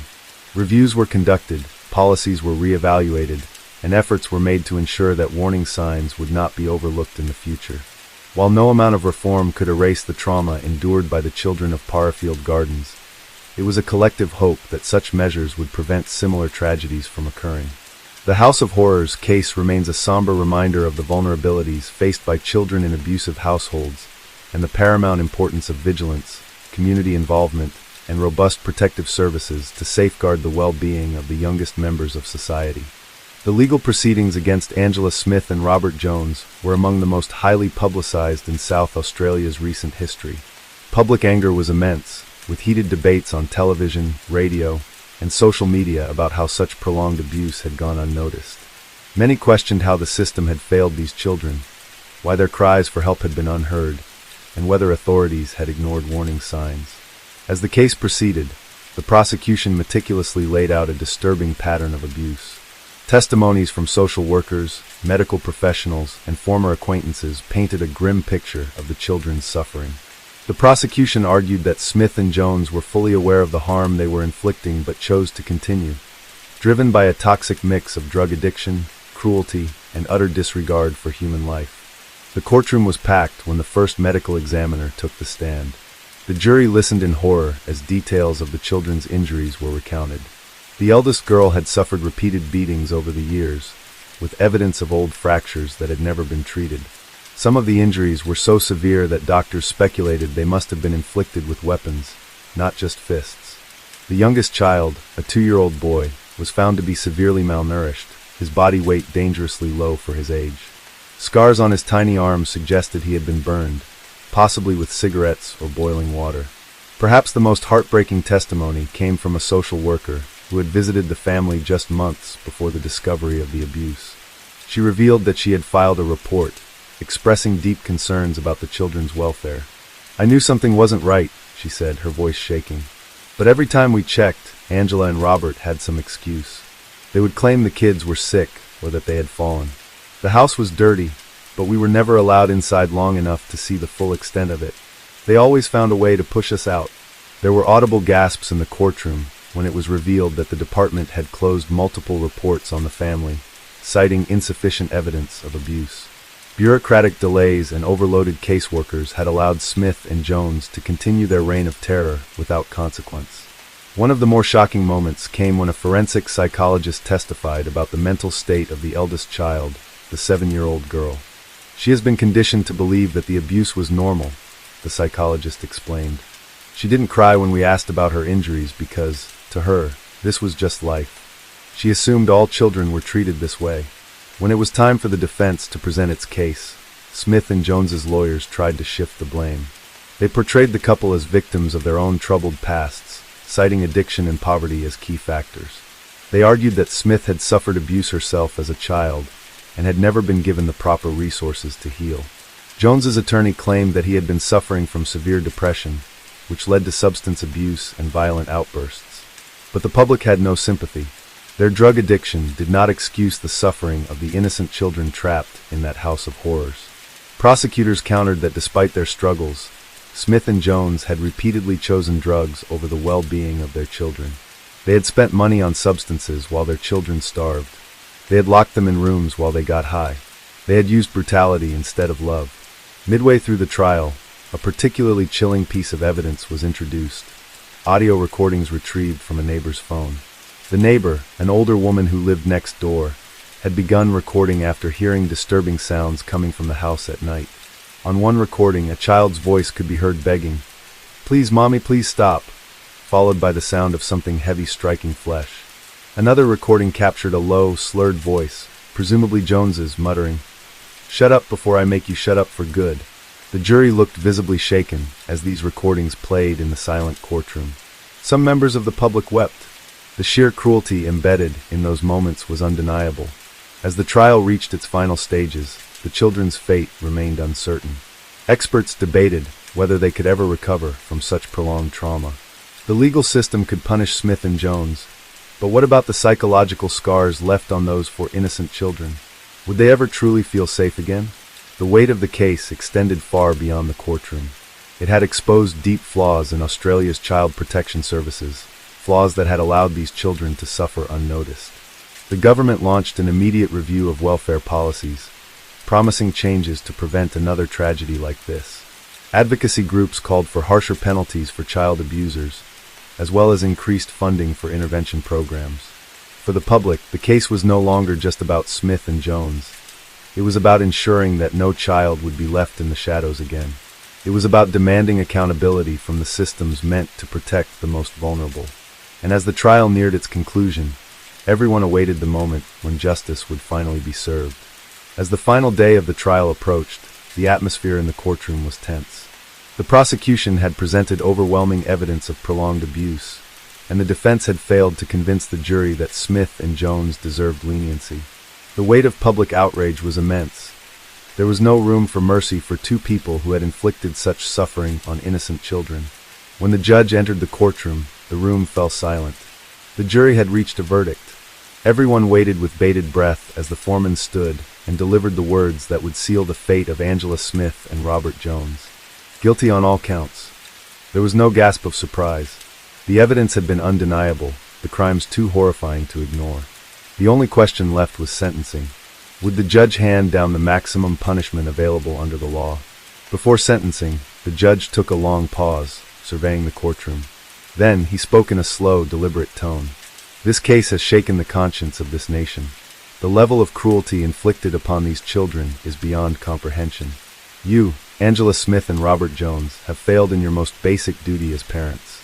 Instead of providing love and protection, you subjected your own children to torture, starvation, and unrelenting fear. There is no justification, no excuse that can lessen the horror of what you have done. He continued, his voice heavy with condemnation. These children will carry the scars of your abuse for the rest of their lives. They will never forget the pain, the hunger, the nights spent wondering if they would live to see another day. And that is something that no sentence can ever truly rectify.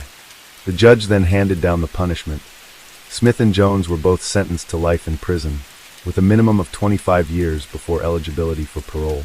For the severity of their crimes, this was the strongest possible sentence under Australian law at the time. The courtroom erupted in quiet murmurs, some relieved, others believing that even this was too lenient for the horrors they had inflicted. Neither Smith nor Jones showed much reaction. Smith stared down at the table, while Jones sat motionless, his face expressionless. Perhaps they had accepted their fate long before this moment, or perhaps they simply lacked the capacity for remorse. But the legal battle was only one part of the story. Outside the courtroom, another struggle was taking place. the fight to heal the children who had suffered so much. In the weeks following the verdict, updates on the children's progress were limited due to privacy concerns. What was known, however, was that they had been placed with experienced foster families, where they were receiving round-the-clock care. The eldest girl, whose resilience had astounded investigators, was slowly beginning to speak more openly about her experiences. She had begun therapy, though experts warned that the damage inflicted upon her psyche would take years, possibly a lifetime, to overcome. The youngest child, the 2-year-old boy, had started to gain weight under proper medical supervision. His body was weak, his development delayed, but doctors were optimistic that with time and care, he could recover physically. The emotional trauma, however, was another matter entirely. The case had also prompted sweeping reforms. The South Australian government launched a full review of child protective services, implementing stricter oversight and expanding resources for social workers. The failures that had allowed Smith and Jones to continue abusing their children without intervention were dissected, and new policies were put in place to ensure that reports of abuse were taken more seriously. Public advocacy groups also sprang into action, organizing awareness campaigns about child neglect and domestic violence. Donations poured in for organizations that supported abused children, and for a time, it seemed as though the entire nation was united in its determination to prevent another tragedy like the one at Parafield Gardens. But no amount of policy change or legal action could undo the past. The horrors those 4 children had endured would always be a part of their history, a shadow cast over their childhoods. Years later, the Parafield Gardens case remained a haunting chapter in Australian criminal history. It was a stark reminder of the cruelty that could exist behind closed doors and the consequences of a system that failed to act in time. For Smith and Jones, prison walls would now be their home, their own personal hell, far removed from the world they had terrorized.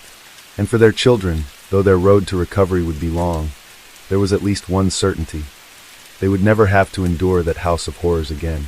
Story 6. In March 2008, a peculiar and disturbing case unfolded in the rural town of Boolarra, Victoria, Australia. Julian Buchwald, a 22-year-old local resident, reported that he and his 17-year-old girlfriend, Carolyn Watson, had been abducted by a group of masked men while on a picnic. The couple claimed they were taken to a remote location, where they endured a harrowing 6-day ordeal before managing to escape. According to their initial statements, the assailants were members of a satanic cult who had targeted the couple for reasons unknown. Buchwald and Watson recounted being blindfolded, restrained, and subjected to psychological torment.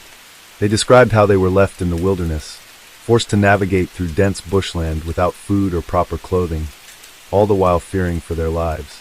The media swiftly picked up the story, and the community was gripped by fear and outrage. Authorities launched an extensive investigation, deploying significant resources to track down the alleged perpetrators. However, as detectives delved deeper into the case, inconsistencies began to emerge in the couple's accounts. Upon closer examination, forensic evidence from the scene did not align with the victim's narrative. There were no signs of a struggle at the supposed abduction site, and the physical evidence suggested that the injuries sustained were not consistent with the described events. Moreover, witnesses reported seeing Buchwald purchasing supplies that would later be found in the area where the couple claimed to have been held captive. Under increased scrutiny, Buchwald's story began to unravel. Faced with mounting evidence, he eventually confessed that the entire abduction had been a fabrication.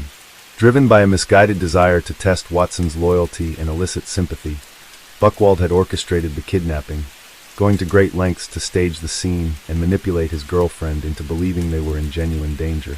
The revelation sent shockwaves through the community. What was initially perceived as a terrifying crime perpetrated by a dangerous cult was, in reality, a meticulously planned deception by someone the victim trusted. The case raised serious questions about the allocation of police resources and the impact of false reports on public perception and safety. In August 2009, Julian Buchwald was found guilty of kidnapping and false imprisonment. He was sentenced to a term of imprisonment, reflecting the severity of his actions and the profound psychological impact on Carolyn Watson. The case served as a stark reminder of the potential consequences of deceit and the importance of thorough investigative work in uncovering the truth. For Watson, the ordeal was a traumatic betrayal that left lasting emotional scars. She had been subjected to an elaborate ruse by someone she loved and trusted, leading to a profound sense of violation and mistrust. The community, too, grappled with the aftermath, as the incident had sown unnecessary fear and diverted attention from genuine cases requiring police intervention. This case underscores the complexities inherent in criminal investigations and the necessity for law enforcement to approach each case with a critical and discerning eye. It also highlights the profound impact that false reports can have on individuals and communities alike, emphasizing the need for integrity and responsibility in reporting crimes. As detectives continued to piece together the details of Julian Buchwald and Carolyn Watson's supposed abduction, the cracks in their story became more pronounced. The media had initially painted them as victims of a terrifying and mysterious crime, but as investigators dug deeper, suspicion began to shift toward Buchwald himself. Authorities had deployed extensive resources to locate the so-called masked kidnappers.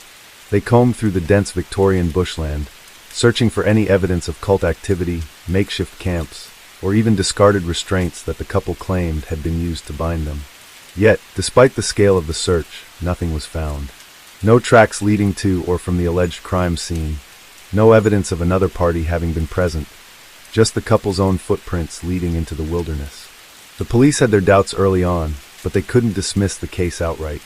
They needed tangible proof before accusing Buchwald of staging the event. Detectives interviewed the couple multiple times, asking them to recount their ordeal in as much detail as possible. Watson, visibly shaken and still struggling to process what had happened, remained consistent in her account. She truly believed that they had been kidnapped and left to die in the wild. Buchwald, however, was another story. At first, he spoke with confidence, describing how they had been ambushed, blindfolded, and thrown into the back of a vehicle. But as detectives pressed him on specific details, where they had been held, how they had escaped, why the kidnappers had chosen them, his answers became vague and contradictory. He changed minor elements of his story with each retelling, and it soon became clear that something wasn't adding up. The forensic evidence further dismantled Buchwald's version of events. The rope supposedly used to bind them was examined by forensic specialists, who noted that the knots were suspiciously loose and appeared to have been tied in a manner that would allow for an easy escape. Soil samples from the area where they had been abandoned showed no signs of struggle or any indication that a group of men had been present. Even more damning, investigators discovered that the exact type of rope used had been purchased by Buchwald himself just days before the alleged kidnapping. As authorities scrutinized surveillance footage from local stores and gas stations, they uncovered additional incriminating evidence. A store clerk in the nearby town of Churchill reported selling camping supplies to a man matching Buchwald's description. The purchase included bottled water, energy bars, and a small knife, items that were later found near the site where the couple had spent their 6-day captivity. It was at this point that detectives decided to test their theory. Instead of directly confronting Buchwald, they subtly shifted their approach during questioning, asking more about his emotions rather than the logistical details of the kidnapping. He became increasingly defensive, claiming that people were trying to discredit him. When they finally revealed their evidence, the surveillance footage, the forensic inconsistencies, the store clerk's testimony, Buchwald's demeanor changed entirely. At first, he tried to double down on his claims. He suggested that the cult members had set him up, that they had somehow manipulated the evidence to make it look like he had staged the entire event. But when confronted with the fact that no such cult existed, that no similar abductions had ever been reported in the area, and that his own purchases directly linked him to the planning of the crime, his story fell apart completely. Realizing he had no way out, Buchwald broke down.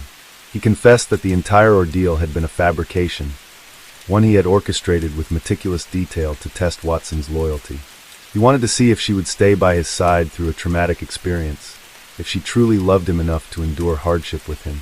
In his twisted reasoning, he believed that if she emerged from the ordeal still devoted to him, it would prove that she was the one he was meant to be with. The revelation sent shockwaves through the investigation team. It was one thing to lie about a crime, but to subject someone to psychological torture, to manipulate and endanger them for personal validation, was something far more insidious. Watson, upon learning the truth, was devastated. She had spent days fearing for her life, suffering from exhaustion, dehydration, and terror, all for the sake of her boyfriend's deranged experiment. With Buchwald's confession in hand, authorities arrested him on charges of kidnapping and false imprisonment. The case, once believed to be a sinister act of organized crime, was now exposed as an elaborate, self-serving deception. But the impact of his actions was far from over. Watson, now grappling with the emotional aftermath, faced an uphill battle toward recovery. As news of the truth broke, the community reacted with a mixture of disbelief and outrage. The police had wasted valuable time and resources. The public had been fed a terrifying false narrative, and Watson had endured a nightmare that would haunt her for years.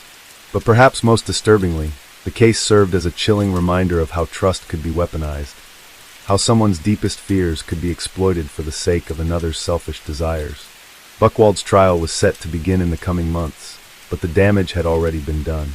The question now was how justice would be served, and whether Watson could ever truly heal from the betrayal she had suffered. The courtroom was packed as Julian Buchwald stood before the judge, awaiting his sentence. The media had closely followed the case, and the nation was eager to see what justice would be served. The crime, which had initially seemed like a terrifying abduction by a mysterious cult, had turned out to be nothing more than a manipulative scheme orchestrated by a man who was willing to subject his girlfriend to psychological torture just to test her love. Carolyn Watson, still visibly shaken from the ordeal, sat in the front row, flanked by family and friends. She had spent months in therapy, trying to rebuild her sense of security, but the trauma had left deep scars. The betrayal had not only shattered her trust in Buchwald, but had also forced her to question her own instincts. How had she not seen the warning signs? How had she fallen into the trap of a man who would go to such extreme lengths to control her? During the trial, the prosecution had painted Buchwald as a deeply disturbed individual who had manipulated and endangered Watson for his own selfish gain. They argued that his actions were not just reckless but cruel, demonstrating a complete disregard for the physical and emotional well-being of his supposed loved one. They also highlighted the vast amount of police resources wasted on the case, resources that could have been used to investigate real crimes and help real victims. The defense, however, attempted to portray Buchwald as a misguided young man who had acted out of love, not malice. His lawyers claimed that he had not intended to cause harm, that he had truly believed his actions would bring him and Watson closer together. They asked for leniency, arguing that his lack of a prior criminal record should be taken into account. But the judge was unmoved. "Mr. Buchwald, your actions were not only deceptive but deeply cruel," he said, his voice heavy with condemnation. "You put another human being through an ordeal that no person should ever have to endure. You took advantage of Ms. Watson's trust, her love, and her innocence, and you used them as tools in a twisted psychological experiment. This court cannot and will not overlook the gravity of what you have done." With that, the judge handed down the sentence: 7 years in prison, with a minimum of 5 years before he would be eligible for parole. It was a punishment that reflected the severity of the crime, but to Watson, no amount of time behind bars could undo the damage that had been done. As Buchwald was led away in handcuffs, he cast a final glance toward Watson, as if expecting some sign of forgiveness. But she didn't look at him. She had already made her decision.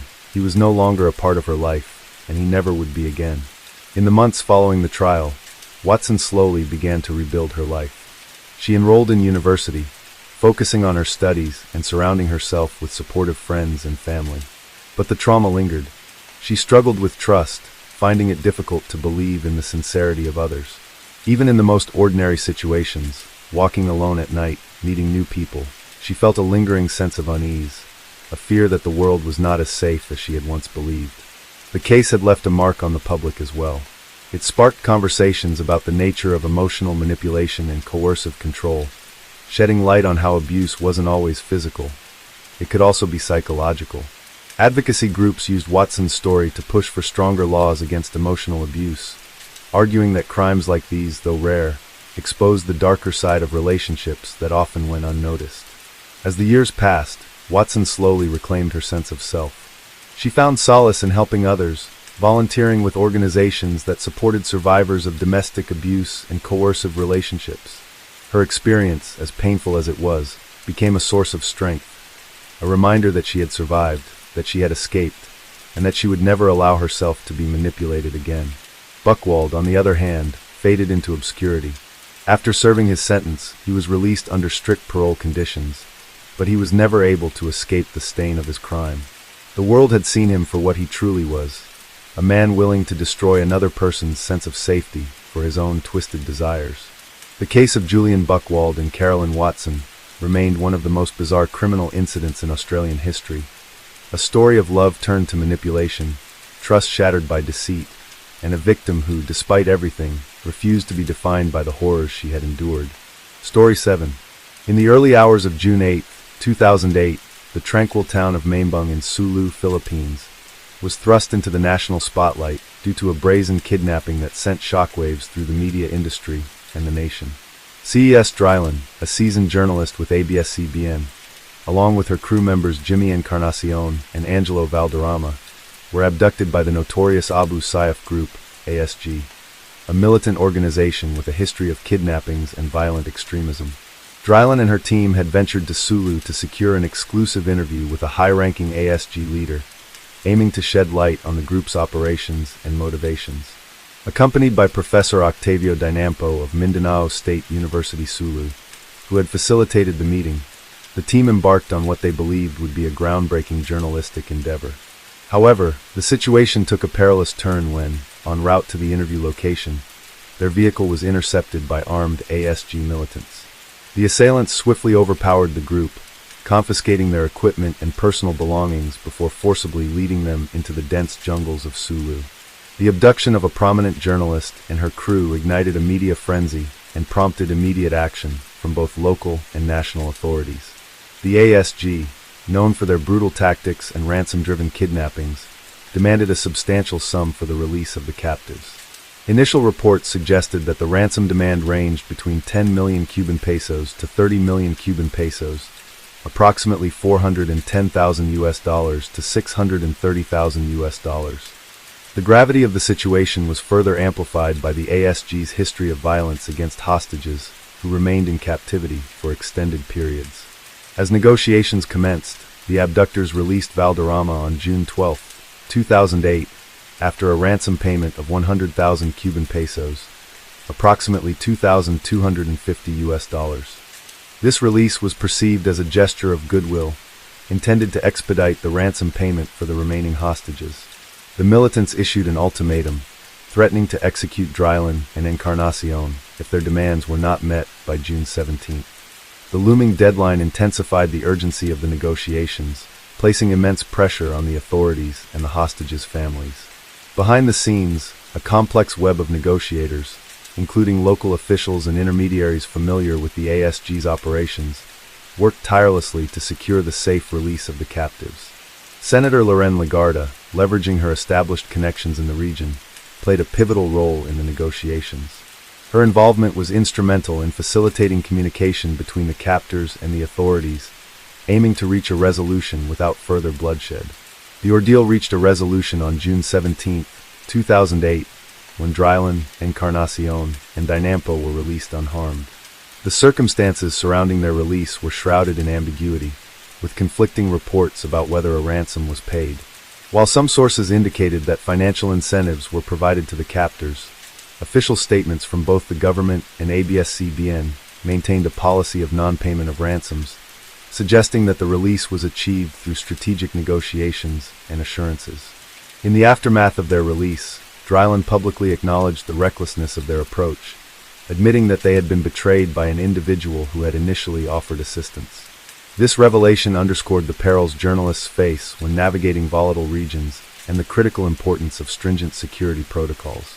The incident also prompted a broader discourse on the ethical responsibilities of media professionals and the delicate balance between pursuing compelling stories and ensuring personal safety. The 2008 Mambung kidnappings served as a stark reminder of the volatile security landscape in certain regions of the Philippines and highlighted the persistent threat posed by groups like Abu Sayyaf. It also underscored the resilience and courage of journalists who, despite the inherent dangers, remain committed to uncovering truths in the most challenging environments. For 9 days, C.S. Drylan and her crew endured captivity deep within the jungles of Sulu, subjected to the unpredictable nature of their captors and the unforgiving conditions of the wilderness. The Abu Sayyaf Group, ASG, known for their ruthless tactics, made it clear from the beginning that they were not to be taken lightly. Armed with assault rifles and dressed in rugged combat gear, the militants operated in an environment where they held the upper hand. They knew the terrain well, using the thick foliage and winding trails to their advantage, ensuring that escape was nearly impossible. At first, Drylin and her team were blindfolded and transported to a secluded area. They were forced to walk for hours, stumbling over uneven ground, their hands tied behind their backs. The dense jungle was both their prison and their tormentor. The humidity was suffocating, the air thick with the scent of damp earth and rotting vegetation. Mosquitoes swarmed relentlessly, biting any exposed skin. The hostages were given little food and water, just enough to keep them alive but weak, dependent on their captors for survival. The psychological torment was just as severe as the physical hardship. The ASG militants played mind games, keeping their prisoners in a constant state of fear. Some of the younger fighters would whisper among themselves, occasionally laughing as they glanced at the captives, their intentions unclear. At night, the jungle echoed with the sounds of distant gunfire, making it clear that violence was never far away. Drylin, seasoned in covering conflict zones, had never been so close to the very violence she had reported on for years. She had seen war, had spoken to rebels and soldiers alike, but now she was at their mercy. The militants made their demands known early on. They contacted ABS-CBN, Drylin's employer, and demanded a ransom that ranged from 10 million Cuban pesos to 30 million Cuban pesos, around $410,000 to $630,000. The network, bound by its policy of never paying ransoms, refused to comply. This infuriated the captors. They increased the pressure, sending messages that warned of dire consequences if their demands were not met. They even allowed the hostages to speak to their families, a cruel tactic designed to heighten the emotional distress. Drylin's voice trembled as she spoke to her loved ones over the satellite phone. She reassured them that she was okay, though she was anything but. She begged them to remain strong, to trust in the negotiators working behind the scenes. But inside, she was battling a growing sense of hopelessness. Every moment in captivity chipped away at her resolve, making her question whether she would ever leave that jungle alive. The situation took a turn when the ASG decided to release one of the hostages, 23-year-old Angelo Valderrama. He had been the youngest and least experienced member of the crew, and the kidnappers viewed him as a bargaining chip. They demanded a small ransom of 100,000 Cuban pesos, approximately $2,250, for his release, a fraction of the initial demand. It was a tactical move, a way to pressure authorities into believing that the others would only be freed if more money was paid. On June 12th, Valderrama was freed. He was found disoriented but unharmed, left in a remote area where local officials picked him up. His release offered a glimmer of hope, but it also intensified the urgency for the remaining captives. The ASG now had proof that they were willing to negotiate, but also proof that they expected payment. As the deadline for ransom approached, the kidnappers grew more aggressive. They set a firm ultimatum. If the ransom wasn't paid by June 17th, Drylin and the remaining crew members would be executed. The message was clear: pay, or they would start killing their hostages. This sent shockwaves through the negotiating team, heightening the pressure on everyone involved. Senator Loren Legarda, who had connections with influential figures in Mindanao, stepped in to assist with the negotiations. Her role was largely behind the scenes, working through intermediaries who had ties to local leaders and groups familiar with the ASG's inner workings. These intermediaries worked tirelessly, leveraging relationships and past dealings to de-escalate the situation. The strategy was not just about securing the hostages' release, but also about doing so without encouraging further kidnappings in the future. Meanwhile, Drylin and her team had no idea what was happening outside their jungle prison. They only knew that time was running out. The militants' behavior became increasingly erratic. Some of them talked about what would happen if the deadline passed, whether they would kill all the captives or just one as a warning. Drylin, a journalist who had always chased the truth, now found herself staring at the reality of mortality. By June 16th, the situation was at its most volatile. The negotiators had to make a decision. Officially, the government and ABS-CBN maintained that no ransom would be paid. However, there were whispers that money had exchanged hands in some form, whether through unofficial channels or under the guise of a board and lodging fee often used in cases like these. That night, the hostages barely slept. The jungle was pitch dark, the sound of insects deafening. Drylin prayed silently, gripping the reality that the next 24 hours could determine whether she lived or died. June 17, 2008, was the day that would decide everything. The tension had reached its peak, and time was running out. CES Drylin, Jimmy Encarnacion, and Professor Octavio Dinampo had spent 9 grueling days in captivity, enduring the psychological torment of not knowing whether they would live or die. The Abu Sayyaf group, ASG, had made it clear, if their ransom demands were not met, they would execute the hostages. As the sun rose over the dense jungles of Sulu, the hostages could feel a shift in the atmosphere. The militants seemed more agitated than usual, speaking in hushed but urgent tones. The jungle, which had been their prison, now felt like a death trap, and every sound seemed amplified, the rustling leaves, the distant caws of birds, the soft clinking of rifles being adjusted by their captors. Drylan and her team tried to stay composed, but inside, their nerves were unraveling. They had heard horrifying stories of previous hostages who had been beheaded when ransom negotiations failed. They knew that once the ASG set a deadline, they were not bluffing. The only question was whether the negotiators had managed to broker a deal, or if they were about to meet their fate. Unbeknownst to them, behind the scenes, negotiations had reached a critical turning point. Senator Loren Lagarda, acting as an intermediary, had been working tirelessly to facilitate communication between the captors and the authorities. ABS-CBN, following its strict policy of not paying ransoms, remained firm in its public stance. However, reports later suggested that money, possibly disguised as a board and lodging fee, a common workaround in ransom situations, had been exchanged to secure their release. The final hours before their release were the most harrowing. The ASG fighters gathered around the hostages, their faces unreadable. Some of them looked impatient, others amused, as if contemplating what their next move should be. Then, without warning, one of the leaders stepped forward and issued a command. The hostages' hands were untied, and they were ordered to stand. For a moment, panic set in. Was this it? Were they being taken to be executed? But then they were pushed forward, forced to walk a path through the jungle. Their legs, weak from days of captivity, struggled to keep up. Then, suddenly, they were met by a small group of intermediaries, local officials and community leaders who had been sent to facilitate their release. The nightmare was over. Drylan, Encarnacion, and Dinampo were rushed to a safe location where they were given medical attention. They were exhausted, dehydrated, and emotionally drained, but they were alive. As soon as she had the chance, Drylan called her family, her voice shaking as she reassured them that she was safe. The news of their release spread like wildfire, and soon, the entire nation was watching as they made their way back to Manila. Upon their return, Drylan faced the cameras, not just as a journalist, but as a survivor. She admitted that she had been reckless in her pursuit of a story, acknowledging that she had put herself and her team in danger by trusting the wrong people. It was a rare moment of vulnerability from a journalist who had always been known for her fearlessness. The ordeal sparked widespread discussions about press freedom, journalist safety, and the dangers of reporting in conflict zones.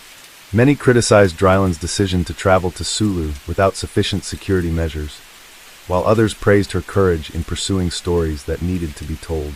ABS-CBN implemented stricter safety protocols for journalists covering high-risk areas, recognizing that no story was worth a life. The incident also reignited conversations about the Abu Sayyaf group and the ongoing problem of kidnapping in the Philippines.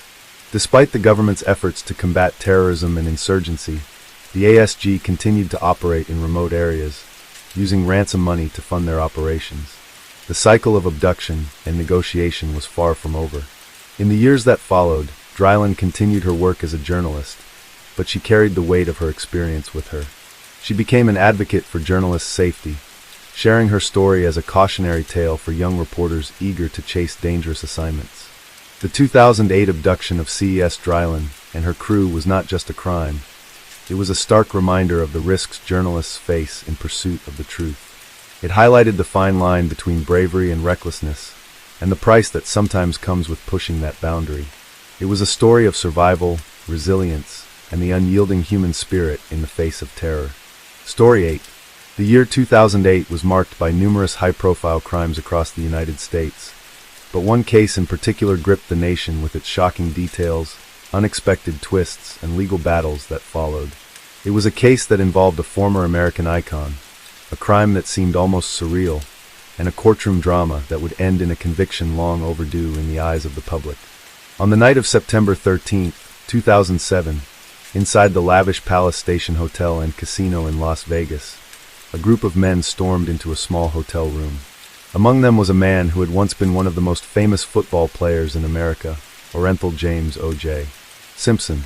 He was a former NFL superstar, a Hollywood actor, and a man who had once walked free from one of the most controversial murder trials in history. This time, however, he wasn't running from a murder charge. He was there, in his own words, to take back what was his. According to the events pieced together through eyewitness accounts, surveillance footage, and court testimonies, Simpson had orchestrated an armed robbery to reclaim sports memorabilia that he believed had been stolen from him. The items in question included personal collectibles, signed footballs, and other valuable pieces of sports history that once belonged to the former athlete. Simpson had been tipped off that the memorabilia was being held by two dealers, Alfred Beardsley and Bruce Fromong, inside a hotel room at Palace Station. Enraged by what he saw as the theft of his personal belongings, Simpson decided to take matters into his own hands. He gathered a group of men, including longtime friends and acquaintances, and entered the hotel room under the pretense of having a civil discussion about the items. But things quickly escalated. Witnesses later testified that at least two of the men accompanying Simpson were armed with guns, and the confrontation soon turned into an outright robbery. The memorabilia dealers were threatened and ordered not to move while the men ransacked the room, taking everything in sight. One of the dealers later recounted how he was in complete shock as the once beloved football star barked orders, making it clear that he was in charge of the situation. The entire incident lasted just a few minutes, but its repercussions would stretch far beyond that night. After the group left with the stolen items, the police were called almost immediately.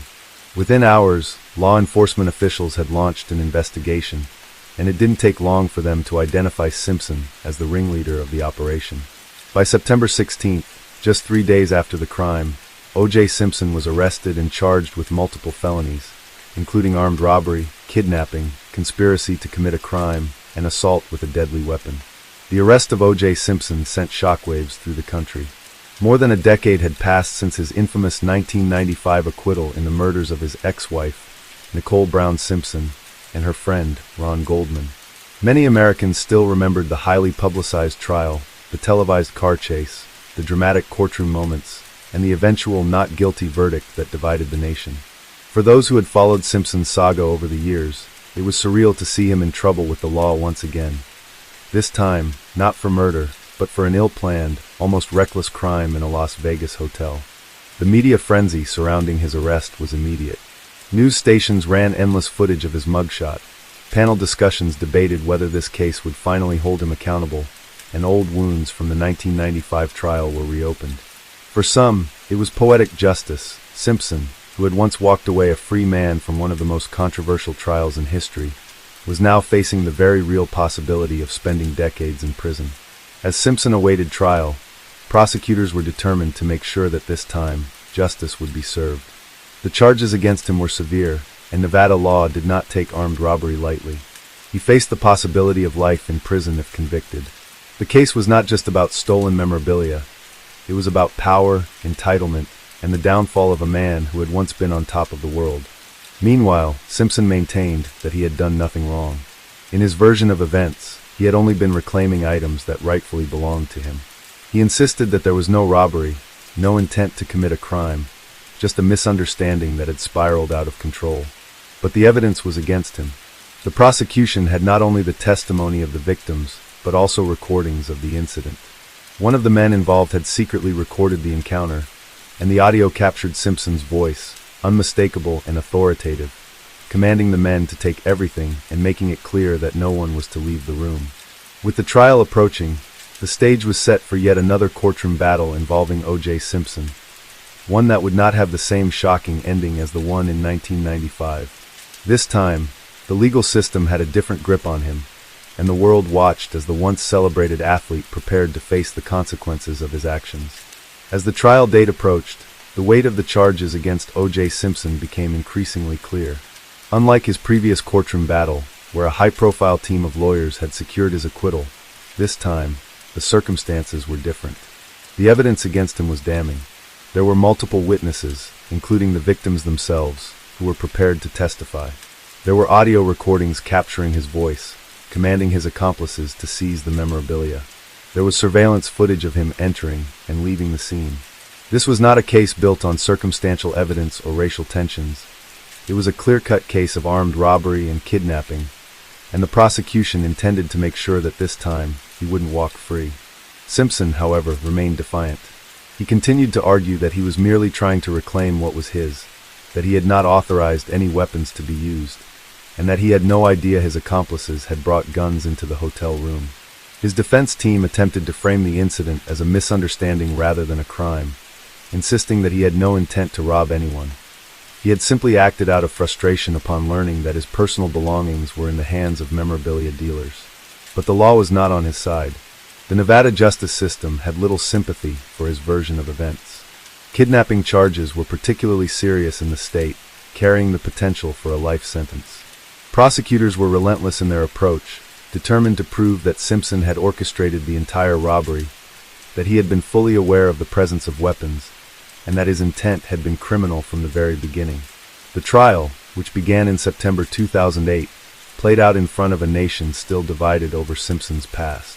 There were those who still believed he had gotten away with murder in 1995, and they saw this as long overdue justice. Others viewed it as a separate incident, judging the case solely on its merits, without the weight of his past controversies. Regardless of public opinion, the evidence presented in court was overwhelming. The prosecution presented witnesses who testified that Simpson had been the mastermind behind the operation. Alfred Beardsley, one of the memorabilia dealers, described how he had feared for his life during the encounter, believing that the presence of guns meant things could quickly spiral out of control. Bruce Fromong, the other dealer, provided a harrowing account of the moment he realized that the men inside the hotel room weren't just there for a discussion. They were there to take what they wanted, by force if necessary. The most damning piece of evidence, however, was the secret audio recording made by one of the men involved. In the recording, Simpson's voice was clear and commanding. He was heard shouting instructions, telling his men to take everything, and making it known that no one was to leave the room. His words, tone, and demeanor painted a picture of someone who was not simply reclaiming lost property, but orchestrating a calculated act of intimidation and coercion. When the defense had its turn, they attempted to downplay the severity of the situation. They argued that no actual harm had been done, that the supposed victims were not innocent bystanders, but individuals profiting off stolen memorabilia, and that Simpson had acted out of frustration rather than malice. They pointed to the fact that he had not personally carried a gun, trying to distance him from the more serious charges of armed robbery and kidnapping. But the prosecution countered with a simple argument. Simpson didn't need to hold the gun himself to be guilty. The law recognized that if someone orchestrated a crime where weapons were involved, they were just as responsible as those who carried them. Whether or not Simpson personally brandished a weapon was irrelevant. He had led the operation, he had commanded the actions, and he had ensured that it happened. As the trial progressed, it became increasingly apparent that Simpson's previous fame and influence would not save him this time. The jury, composed of individuals who had no direct ties to the infamous 1995 trial, was instructed to focus solely on the facts presented before them. There were no theatrics, no racial divides, no media spectacles like the previous trial, just a case of a man who had attempted to take what he wanted by force and was now being held accountable.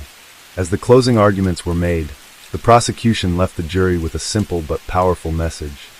No one was above the law. Not even a former football star. Not even O.J. Simpson. The fate of the man who had once walked away from the most famous murder trial in American history now lay in the hands of 12 jurors.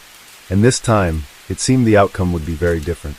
The jury deliberated for 13 hours over 2 days, carefully weighing the evidence, the testimonies, and the arguments made by both sides.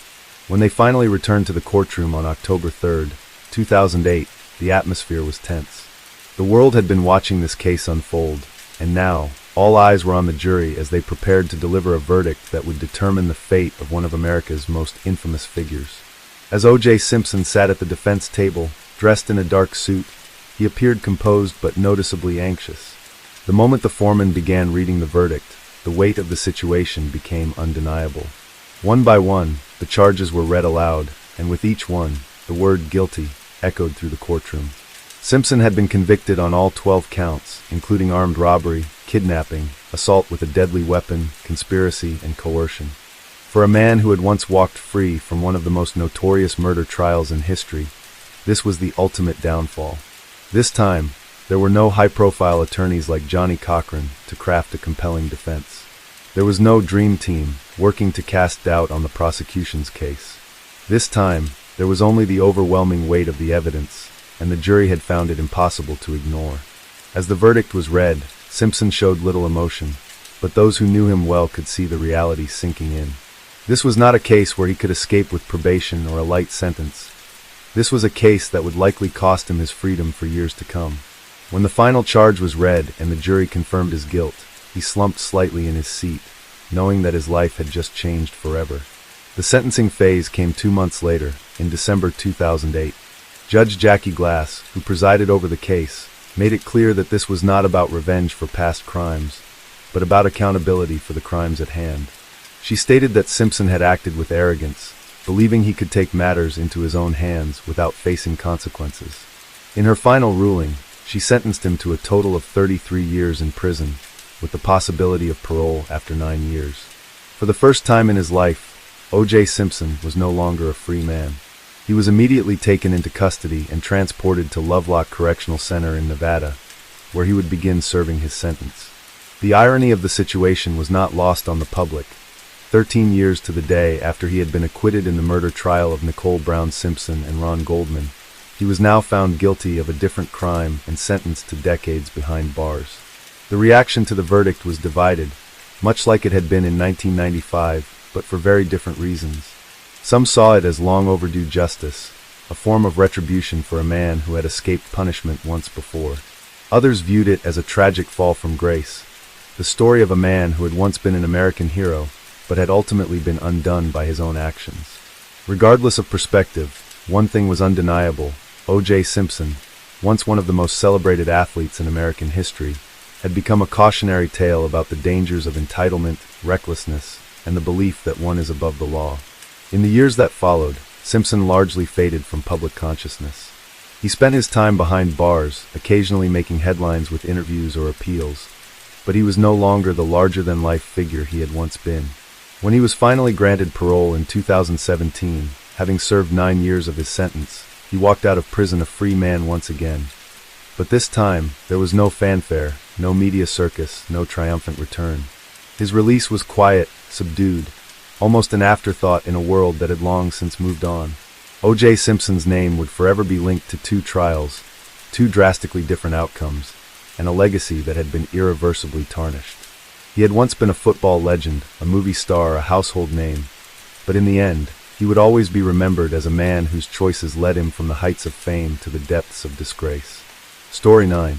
In the early hours of May 29, 2008, the tranquil villages of Trstje and Lipnica Gornja, nestled in the Tuzla canton of Bosnia and Herzegovina, were shattered by a horrifying act of violence. A man named Tomislav Petrovic embarked on a deadly rampage, leaving 6 people dead and 1 injured. This tragic event not only devastated the local community, but also raised pressing questions about mental health awareness and the effectiveness of intervention measures in preventing such atrocities. The day before the massacre, tensions within the Petrovic household had escalated alarmingly. Tomislav's wife, whose identity has been withheld for privacy, confided in her sister about the escalating threats and abuse she was enduring. She recounted how Tomislav had been verbally abusive, calling her derogatory names, and had physically assaulted her. Fearing for her safety, she pleaded with her sister to contact the authorities. However, instead of reaching out to the police, her sister called an ambulance service, informing them of Tomislav's prior treatment in a mental health facility and expressing concern over his current behavior. The ambulance personnel advised her to notify the police, but this crucial step was never taken. Later that evening, Tomislav's menacing behavior intensified as he threatened his wife over the phone. Terrified, she fled their home and sought refuge at a relative's residence, hoping to find safety from her husband's escalating rage. At approximately 6 a.m. on May 29th, Tomislav armed himself with a CZ 7.62 pistol and approached a local bus stop in Trstje. Without warning, he began firing at the bus, first targeting it from the outside before boarding and continuing his assault. In this brutal attack, he fatally shot 3 passengers and wounded the driver, who sustained injuries to his chest and arm. The suddenness and ferocity of the assault left the victims with little chance to react or escape. After the bus shooting, Tomislav proceeded to a nearby house, forcibly entering the residence and killing one individual inside. As he exited, he encountered two more people at the doorstep and mercilessly shot them both. The violence then spilled over to the neighboring village of Lipnica Gornja. There, Tomislav attempted to set fire to his cousin's car and indiscriminately fired at parked vehicles, further terrorizing the community. His rampage lasted approximately 25 minutes, during which he exhausted his ammunition. The chaos and fear he instilled in such a short time left an indelible mark on the residents of both villages. Law enforcement officers, responding swiftly to emergency calls, apprehended Tomislav shortly after his ammunition was depleted. The arrest brought an end to the immediate threat, but the aftermath of his actions left the community grappling with profound grief and a desperate search for answers. Investigations into Tomislav's background revealed a history marked by instability and violence. He had served in the army of the Republic of Bosnia and Herzegovina during the early 1990s and had been employed as an electrician in a local mine before the war. In recent years, he had been working intermittently in Croatia, returning occasionally to his native village. Neighbors and acquaintances described him as a man prone to erratic behavior, with well-known mental health issues. Despite his documented psychological problems and previous treatment in a mental health facility, Tomislav legally owned the pistol used in the massacre, a fact that sparked outrage and calls for stricter firearm regulations. The immediate catalyst for his violent outburst appeared to be rooted in domestic discord. Tomislav harbored unfounded suspicions about his wife's fidelity, leading to frequent and intense arguments. He also directed his paranoia towards his sister-in-law, accusing her of instigating conflicts within his marriage. On the eve of the shooting, he ominously referenced a desire to emulate a violent character from an action movie, a statement that, in hindsight, was a chilling precursor to the following day's events. In the wake of the tragedy, the community of Trstje and Lipnica Gornja was left to mourn the loss of 6 innocent lives. The randomness of the attacks, coupled with the familiarity of the perpetrator, compounded the residents' sense of vulnerability and sorrow. Funeral services were held for the victims, drawing hundreds of mourners from surrounding areas, all seeking to offer support and find solace in collective grieving. The incident also prompted a nationwide introspection on several critical issues. Foremost among them was the adequacy of mental health support systems. Tomislav's prior treatment and well-known psychological issues raised questions about the effectiveness of existing mental health interventions and the mechanisms in place to monitor individuals with violent tendencies. Additionally, the fact that he legally possessed a firearm despite his mental health history ignited debates about gun control laws and the processes for vetting gun owners. Many advocated for more stringent background checks and continuous assessments to prevent individuals with known mental health issues from accessing weapons. In the legal proceedings that followed, Tomislav was initially sentenced to 40 years in prison. However, this verdict was later overturned upon the revelation that he suffered from paranoid schizophrenia. Consequently, he was committed to a mental health institution for treatment. This outcome spurred discussions about the intersection of mental health and criminal justice, particularly concerning the treatment and accountability of individuals whose crimes are rooted in psychological disorders. The Trstje shooting remains a somber chapter in Bosnia and Herzegovina's history, serving as a stark reminder of the catastrophic consequences that can arise from unaddressed mental health issues and lapses in systemic safeguards. It underscores the imperative need for comprehensive mental health care, vigilant community support, and robust legal frameworks to prevent such tragedies in the future. The aftermath of the Trstje massacre sent shockwaves through Bosnia and Herzegovina, leaving an entire community reeling from the trauma. As news of the killings spread, journalists, law enforcement, and government officials descended upon the small villages of Trstje and Lipnica Gornja, seeking answers to the unimaginable horror that had just unfolded. The streets, once quiet and lined with the modest homes of hard-working families, were now the site of a gruesome crime scene investigation. Pools of blood still stained the pavement near the bus stop, bullet holes riddled the shattered glass of the public transport vehicle, and the burned remains of vehicles smoldered in the aftermath of Tomislav Petrovich's rampage. Survivors who had narrowly escaped death struggled to comprehend what had just happened. The bus driver, though gravely injured, managed to provide a harrowing account of the attack. He described how, in the early morning light, he had stopped to pick up passengers, expecting an ordinary day of work, when suddenly Tomislav appeared, gun in hand, with a look of pure rage. Without hesitation, he had begun shooting through the windows before boarding the bus and continuing his deadly assault. Passengers screamed, ducked, and tried to flee, but the confined space of the bus left them with little room to escape. The driver had been shot in the arm and chest, but through sheer willpower, he managed to crawl to safety. Meanwhile, inside their homes, families were awoken by the sounds of gunfire, unsure of what was happening outside. Some cautiously peered through their windows, only to witness their neighbors being gunned down in cold blood. A woman in Lipnica Gornja recalled how she had hidden with her children in a small storage room, praying that Tomislav would not come for them next. She had heard the gunshots, the screams, and the chilling silence that followed, each second stretching into eternity. Authorities arrived within minutes of the first emergency calls, but by the time they reached the scene, Tomislav had already carried out his killing spree. He was arrested without resistance, his gun empty, his face expressionless. The officers who detained him later remarked on how eerily calm he seemed. There was no sign of remorse, no anger, just a quiet acceptance as he was led away in handcuffs. This was a man who had made up his mind to kill, carried out his plan, and now had nothing left to fight for. In the days following the attack, the full scope of Tomislav's troubled past came to light.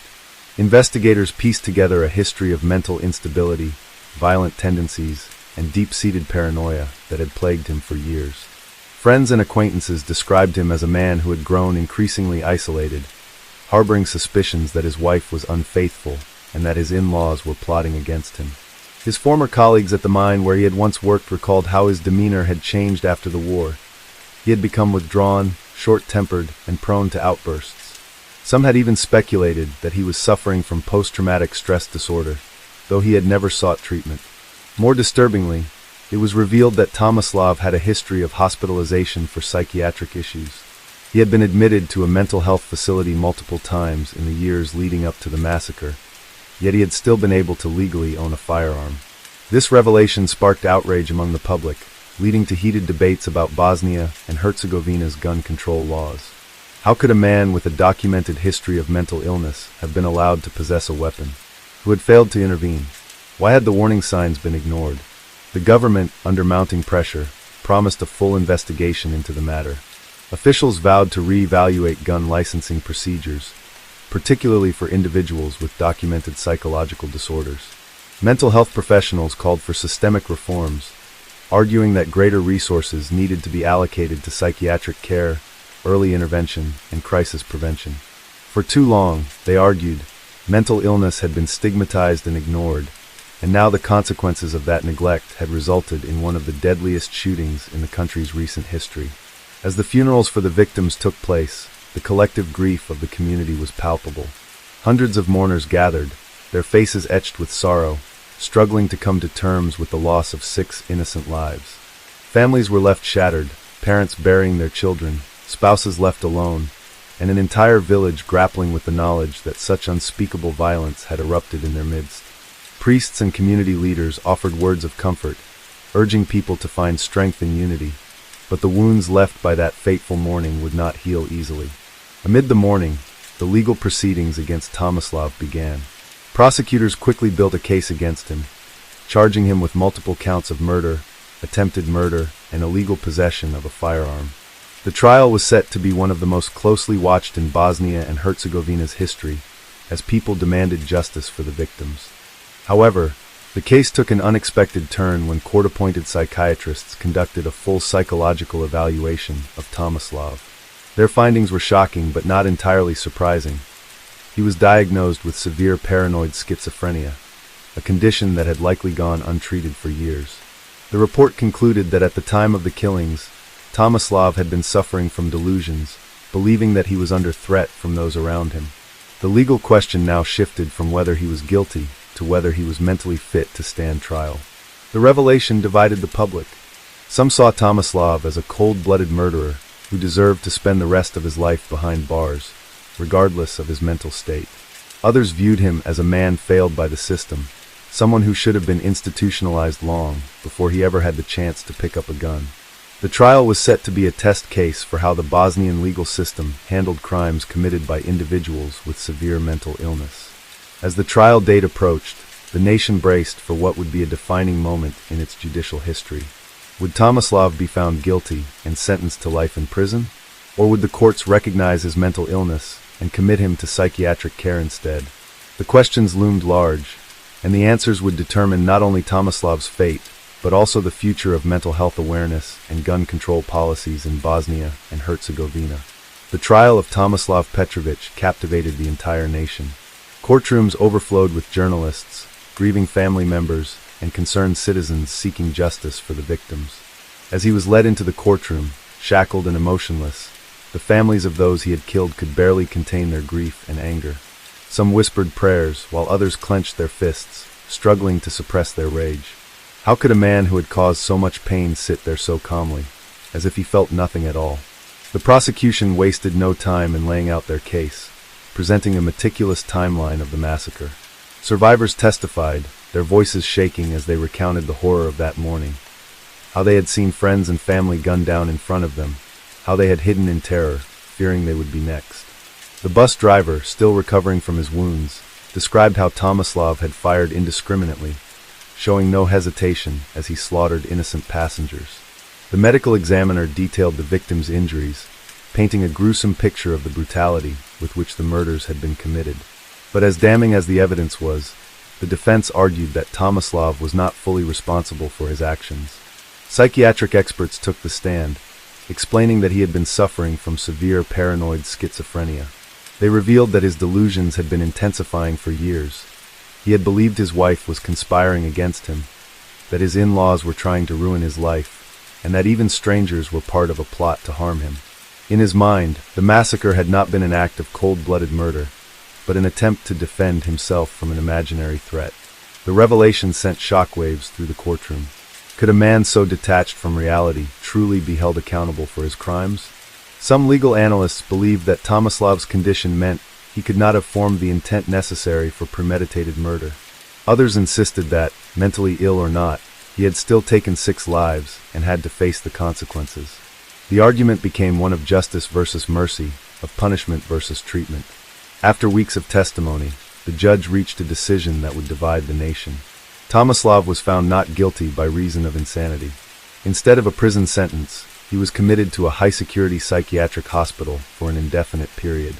The ruling meant that he would not walk free, but would remain institutionalized as long as he was deemed a danger to society. For the victims' families, the verdict was a devastating blow. They had come seeking justice, hoping to see Tomislav rot behind bars for the rest of his life. Instead, they saw him taken away in a hospital van, not a prison transport. To them, it felt like he had escaped true punishment, that their loved ones had died in vain. Some wept openly, while others stormed out of the courtroom in disgust. He murdered them, one grieving father told reporters outside the courthouse. I don't care if he's sick. He should have been locked away forever. The case also reignited fierce debates across Bosnia and Herzegovina. Many questioned how someone with such a well-documented history of mental illness had been allowed to own a gun.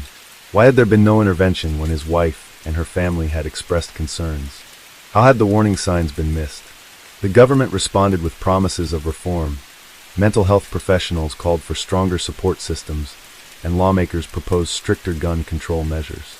But for those who had lost loved ones, no new policies or apologies could bring back what they had lost. As time passed, the village of Thunderstorm struggled to heal. The scars of the massacre remained, both physical and emotional. The bus stop where the killings had begun became a painful reminder of that fateful morning. Some families moved away, unable to bear the memories. Those who stayed tried to rebuild, but the sense of safety they once had was gone forever. Tomislav Petrovich remained in the psychiatric hospital, his condition monitored closely by doctors. Some reports suggested he had shown little remorse or understanding of what he had done. Others claimed that medication had subdued his violent delusions, making him a ghost of the man who had once terrorized an entire community. Whether he would ever be deemed fit for release remained an open question, one that haunted the families of his victims every single day. In the end, the Thunderstorm massacre became more than just a case of mass murder. It became a symbol of the dangers of untreated mental illness, of the cracks in the system that allowed a dangerous man to slip through unnoticed, and of the never-ending struggle between justice and compassion. The names of the victims were engraved on a memorial in the village square, a permanent reminder of the lives lost. But for those who had loved them, no amount of remembrance could ever fill the void left behind. Story 10. On a cold January morning in 2009, Luzerne County, Pennsylvania, woke up to the beginning of what would soon become one of the most shocking judicial corruption scandals in American history. At first, it seemed like just another bureaucratic investigation, something that wouldn't make national headlines. But as details started to emerge, the case quickly took a sinister turn. Two highly respected judges, Michael Conahan and Mark Ciavarella, men who had once stood as pillars of the local justice system, were accused of orchestrating a scheme so ruthless and exploitative that it would forever change the lives of thousands of children and their families. The allegations seemed almost too outrageous to be real. Conahan and Ciavarella had allegedly been accepting millions of dollars in bribes from private detention center owners in exchange for sentencing juveniles to time in these facilities, often for minor offenses that, under normal circumstances, would have warranted little more than a warning or community service. The more kids that were sent to these centers, the more money the judges received. This scandal, which would later be dubbed the Kids for Cash case, sent shockwaves through the legal community and shattered the trust that many had in the justice system. It all started with a seemingly minor complaint filed by a group of parents who believed their children had been unfairly sentenced to juvenile detention. At first, their concerns were dismissed. The courts, after all, operated under a rigid system where judges were trusted to make the right decisions. But when one mother, whose 14-year-old son had been incarcerated for creating a fake MySpace page mocking his assistant principal, began digging deeper, inconsistencies began to surface. Her son had no prior record, yet he was sentenced to months in detention. Other parents soon came forward with eerily similar stories. Teenagers being locked away for trivial infractions like skipping school, getting into minor fights, or trespassing in abandoned buildings. Local journalists picked up on the pattern and started investigating. What they uncovered was beyond alarming. Judge Mark Ciavarella, who presided over juvenile cases, had an unusually high conviction rate, almost double the national average. His sentences were harsh, often stripping children from their families with little due process. Many of these kids were not even given the right to legal representation. Instead, they were rushed through hearings that lasted mere minutes before being handed over to detention centers. Some were so confused that they didn't even understand what they had done wrong. Then came the financial records. Investigators discovered that in 2002, Judge Conahan had used his influence to shut down the county-run juvenile detention center, clearing the way for a privately owned facility called PA Child Care. Shortly afterward, both judges began receiving massive payments, totaling over $2.6 million, funneled through various shell companies. It became evident that the two judges had been operating a for-profit pipeline, treating children as commodities in an elaborate scheme to fill private detention beds for cash. When the FBI stepped in, the case blew wide open. Federal agents raided the homes and offices of both judges, uncovering financial documents that outlined the bribery operation in meticulous detail. Emails, wire transfers, and even handwritten notes made it clear that this was no misunderstanding. This was deliberate, calculated corruption at the expense of the county's most vulnerable children.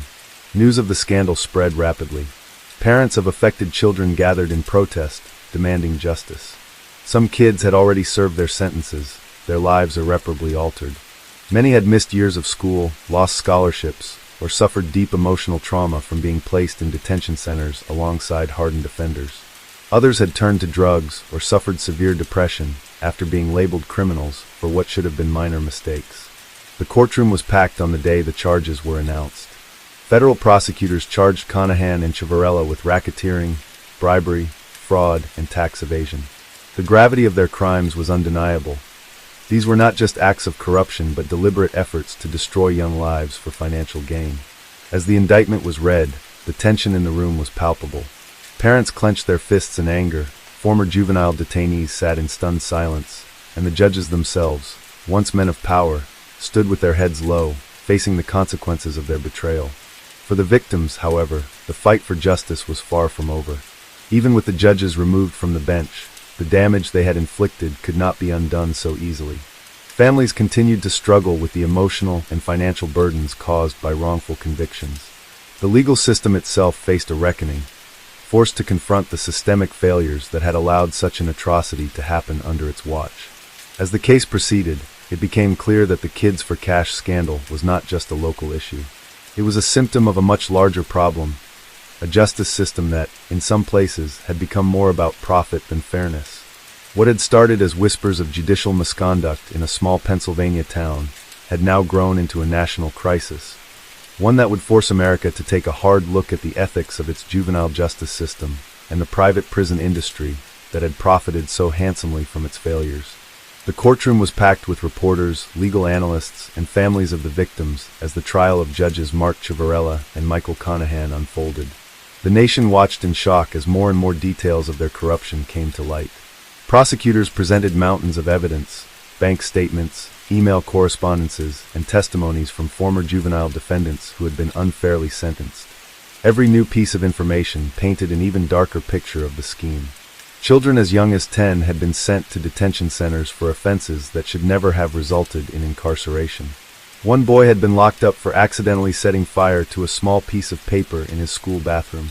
Another girl was sentenced for throwing food in her school cafeteria. In many cases, the hearings lasted less than 2 minutes. Barely enough time for these kids to process what was happening before they were handcuffed and taken away. Some parents testified that they were not even allowed to speak during their children's hearings. Their pleas for leniency were ignored, their children funneled into the system like cattle being led to slaughter. One of the most emotional moments of the trial came when a former detainee named Charlie Fisher took the stand. At 15 years old, Charlie had been arrested for shoplifting a $2 bottle of soda from a convenience store. He had no prior record, and his parents had expected a warning or a small fine. Instead, he was sentenced to 3 months in a juvenile detention center. During his time there, he was assaulted by older inmates, suffered from severe depression, and attempted suicide. His mother broke down in tears as she recalled the day he was taken away in handcuffs, unable to understand why the judge had been so cruel. The defense attempted to argue that Judges Ciavarella and Conahan had simply been enforcing strict discipline, claiming that they believed their harsh sentences would deter future criminal behavior. But the prosecution dismantled this argument with cold, hard facts. If these judges had truly been concerned with rehabilitation, why had they taken millions in bribes? Why had they forced juveniles into private detention centers with financial ties to their own bank accounts? The evidence left little room for doubt. This was not a case of tough love, but of greed-fueled exploitation. Even more damning were the testimonies of former court employees who had grown suspicious over the years, but had been too afraid to speak out. One probation officer recalled how Ciavarella would often dismiss public defenders' arguments without consideration, rushing through hearings at an alarming pace.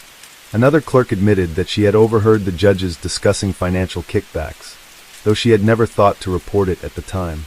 "I didn't want to believe it," she said, "but deep down, I knew something wasn't right." As the trial progressed, the weight of the judges' crimes became unbearable for many in the community. Parents who had spent years believing the justice system was there to protect their children were left devastated, knowing that the very people meant to uphold the law had betrayed them. The anger was palpable.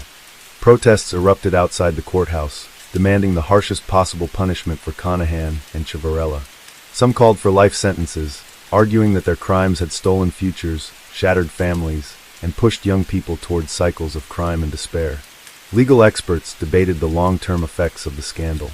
How many kids had been forced into detention centers across the country under similar circumstances? How deeply rooted was the problem of judicial corruption in other parts of the justice system? Activists called for sweeping reforms, questioning the ethics of for-profit juvenile detention centers. The idea that children could be turned into a source of revenue for corrupt officials was horrifying. But this case proved that it had not only been possible, it had been happening for years. Meanwhile, in Luzerne County, the damage was already done. Former juvenile detainees struggled to rebuild their lives, many of them still grappling with the psychological scars of their wrongful incarcerations. Some had dropped out of school, unable to catch up after losing months or years behind bars. Others turned to drugs or crime, convinced that the system had already branded them as criminals. And some, like Charlie Fisher, had attempted to end their own lives, overwhelmed by the sense of hopelessness the judges had forced upon them. The verdict was drawing closer, and the courtroom grew more tense with each passing day.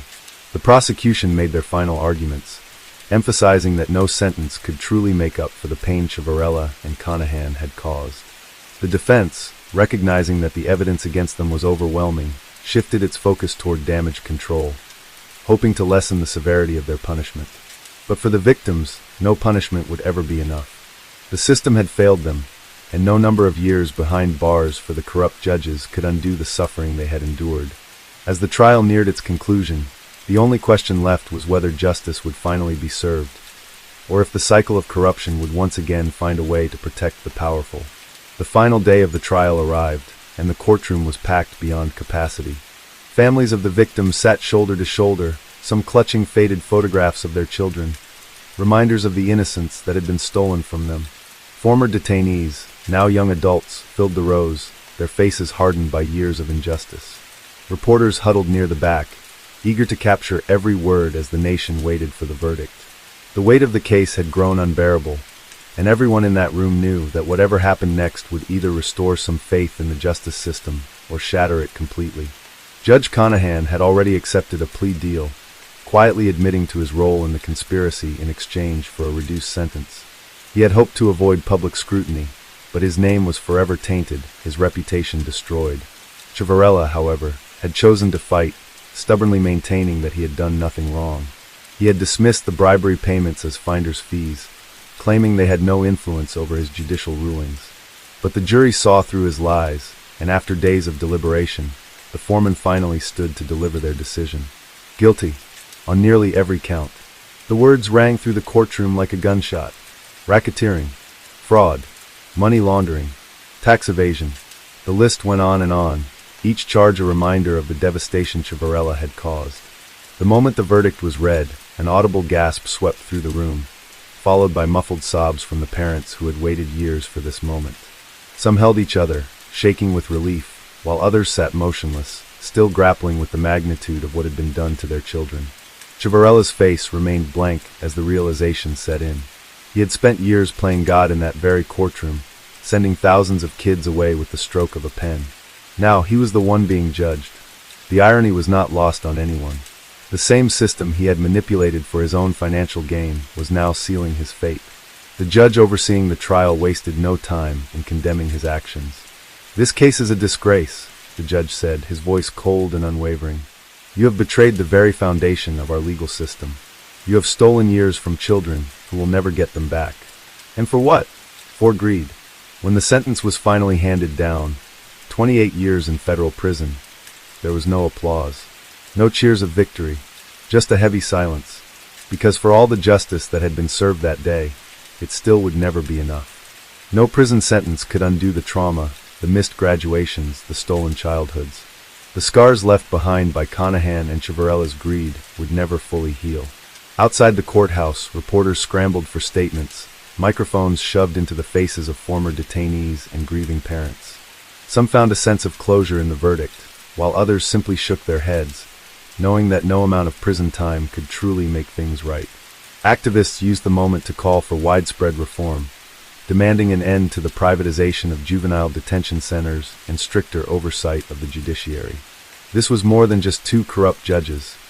This was a symptom of a broken system that had allowed such corruption to flourish for years. In the weeks that followed, the scandal continued to send shockwaves through the legal world. Thousands of juvenile convictions were overturned. Lawsuits were filed. Investigations into similar corruption cases in other states began. The Kids for Cash scandal became a cautionary tale, a dark reminder of what happens when justice is traded for profit. For the victims, however, the battle was far from over. Many of them had already lost too much. Some were trying to rebuild their lives, enrolling in GED programs after missing out on their education. Others struggled with addiction, their time in detention leading them down darker paths. A few had taken their own lives before they ever got to see justice served. And then there were the families, left to pick up the pieces. Some fought to erase the criminal records of their children, hoping to give them a fresh start. Others joined advocacy groups, determined to ensure that no child would ever suffer the same fate again. As for Ciavarella and Conahan, their legacies would be forever tarnished. Once powerful men in black robes, they were now nothing more than disgraced criminals, locked away in the very system they had corrupted. Their names would go down in history, not as respected judges, but as the men who sold children for cash. The world moved on, but the scars remained. For the thousands of children whose lives had been forever altered, there was no true justice. only the hope that their suffering would not be in vain. Story 11. The night was heavy with rain, a relentless downpour that blurred the neon lights of Taipei's bustling streets.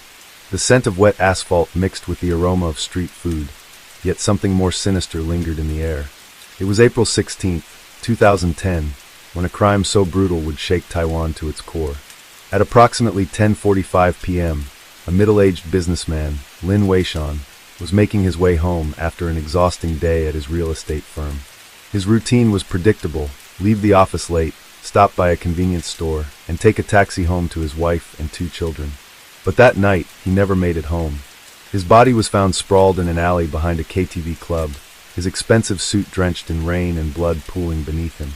His throat had been slit with surgical precision, his wallet still in his pocket, and his Rolex watch untouched. This was no ordinary robbery, it was a deliberate execution.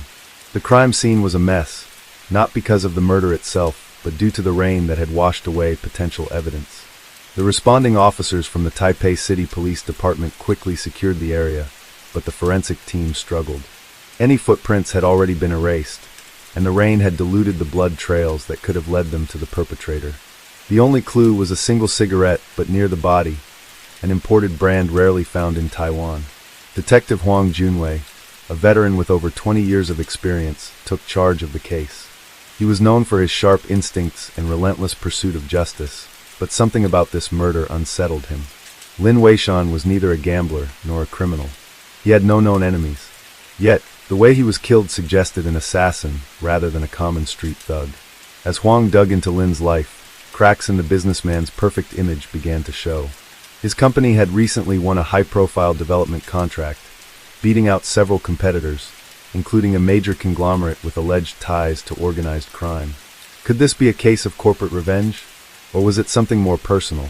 The detective interviewed Lin's colleagues, but none could provide any useful leads. His wife, Chen Meiling, was devastated but cooperative. She insisted her husband had no enemies and lived a straightforward life. Yet, Huang noticed the slightest hesitation in her voice when he asked if Lin had received any threats. Something was being left unsaid. Then a breakthrough came. Surveillance footage from a nearby store showed Lin arguing with someone just an hour before his murder. The figure, cloaked in a black raincoat, had their back to the camera, but their posture suggested anger, perhaps even desperation. The interaction lasted less than a minute before Lin stormed off. Was this the last person to see him alive? Huang's gut told him this was no random crime, but what he didn't know was that the deeper he dug, the more dangerous this case would become. The rain had been relentless that night, as if the heavens themselves sought to cleanse the city of its sins. But no amount of rain could wash away the brutality of what had happened in that dimly lit alley. Lin Weishan, a respectable businessman, lay dead in a pool of rainwater mixed with his own blood, his throat slashed so cleanly that the police suspected a professional killer. And yet, nothing was taken from him. His wallet, filled with cash and credit cards, remained untouched. His expensive Rolex gleamed under the flickering streetlight. This was no robbery gone wrong. This was an execution. Detective Huang Junwei stood at the edge of the crime scene, his cigarette burning low between his fingers, untouched for the last 5 minutes. He had seen hundreds of crime scenes in his 20-year career, but something about this one unsettled him. There was a chilling precision to the way the victim had been killed, as if the murderer had done this before, many times. The forensic team worked meticulously under their plastic covers, trying to salvage whatever evidence remained, but Huang knew the rain had already done most of the killer's job for them. The only tangible clue so far was a cigarette, but found near the body. Not just any cigarette, but an imported European brand, one that wasn't commonly sold in Taiwan. It was a small detail, but one that could mean everything. Was it left behind intentionally? Or had the killer been careless, confident that the rain would wash away their tracks? Back at the station, Huang ordered his team to dig deeper into Lin Weishan's background. On the surface, Lin was the perfect family man. Married for over 15 years, father of 2, owner of a successful real estate firm.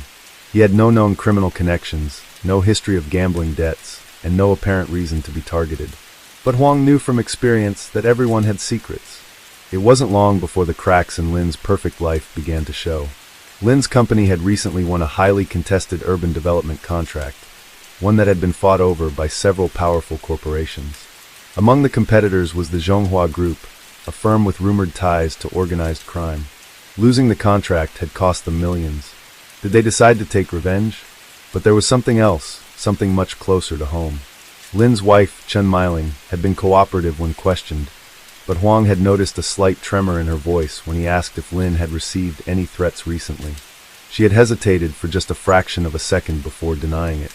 A trained investigator like Huang could recognize a lie, even a subtle one.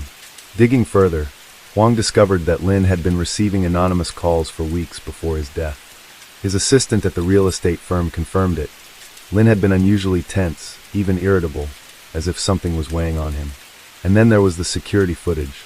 The grainy surveillance tape from a convenience store near the crime scene showed Lin engaged in a heated argument with an unknown figure just an hour before his death. The person was wearing a black raincoat, their face obscured by the hood. The conversation lasted less than a minute before Lin walked away, his face tight with frustration. The hooded figure remained still for a few moments, watching Lin disappear down the street, before turning and walking in the opposite direction. Who is this person? A business rival? A scorned employee? Or someone even more dangerous? Huang had his team run the footage through facial recognition software, but the results were inconclusive. The figure had kept their head down, avoiding every angle that could give them away. It was almost as if they knew exactly where the cameras were. And then, a chilling detail emerged, one that sent a shiver down Huang's spine. The imported cigarette, but found at the crime scene, matched the same brand favored by a known contract killer operating in East Asia. A man whose name had been whispered in the underworld for years, but who had never been caught. A man who only took jobs worth millions and never left a trace. The Raincoat Killer. Huang had heard the name before, buried in classified case files and whispered between detectives in hushed tones. The killer had been active across Asia for nearly a decade, striking in cities from Tokyo to Bangkok, leaving behind only a trail of unsolved murders. Each victim had been high-profile, each death orchestrated with chilling efficiency. And now, he had come to Taipei. But why Lin Weishan? What had the businessman done to warrant the attention of a ghost-like assassin? Huang's mind raced as he pieced together the puzzle, but something didn't add up. The Raincoat Killer was a ghost, a phantom. No one had ever seen his face. No one had ever survived an encounter with him. If he had truly been the one to kill Lin, why had he left behind a cigarette? Why had he allowed himself to be captured on surveillance footage, even in disguise? It was too sloppy, too uncharacteristic of a man whose very existence was a legend. Unless, Huang thought, someone wanted him to believe the Raincoat Killer was involved. Someone was setting the stage, creating a narrative, leading the investigation in a specific direction. But for what reason? And who had the power to do so? As Huang sat in his dimly lit office, staring at the grainy footage of the raincoat figure, he felt a deep sense of unease settle in his gut. This case was no longer just about murder. It was about deception, and whoever was behind it was just getting started. Detective Huang Junwei barely slept that night. His mind churned through every detail, every inconsistency in the case. The execution-style killing of Lin Weishan had been brutal yet precise, and all signs seemed to point toward the infamous Raincoat Killer. But something about it felt off, too obvious, too staged. Professional assassins didn't make mistakes, yet this one had left behind just enough evidence to lead them straight to a ghost. By morning, new leads emerged. A lab report confirmed that the cigarette, but found near Lin's body, carried a partial DNA sample. It was a near miracle, considering the rain had nearly destroyed all forensic evidence. But when Huang ran it through the criminal database, the result was unexpected. It didn't belong to the Raincoat Killer, or any known assassin. Instead, it was linked to a man named Luo Jianhong, a former security consultant with no criminal record. A man who, as it turned out, had once worked directly for Lin Weishan's company. Huang immediately sent his team to track down Luo, but the man had vanished. His apartment had been cleaned out, his phone disconnected. It was as if he had disappeared into thin air. But people didn't just vanish. Someone was helping him. Pushing deeper, Huang uncovered a hidden connection. Lin Weishan's company had been quietly involved in land acquisitions in Taipei, forcing small business owners and elderly residents to sell their properties at unfair prices. Those who resisted had faced harassment, legal pressure, and even threats. And Luo Jianhong? He had been Lin's enforcer, the man who ensured those negotiations ended in Lin's favor. But something had gone wrong.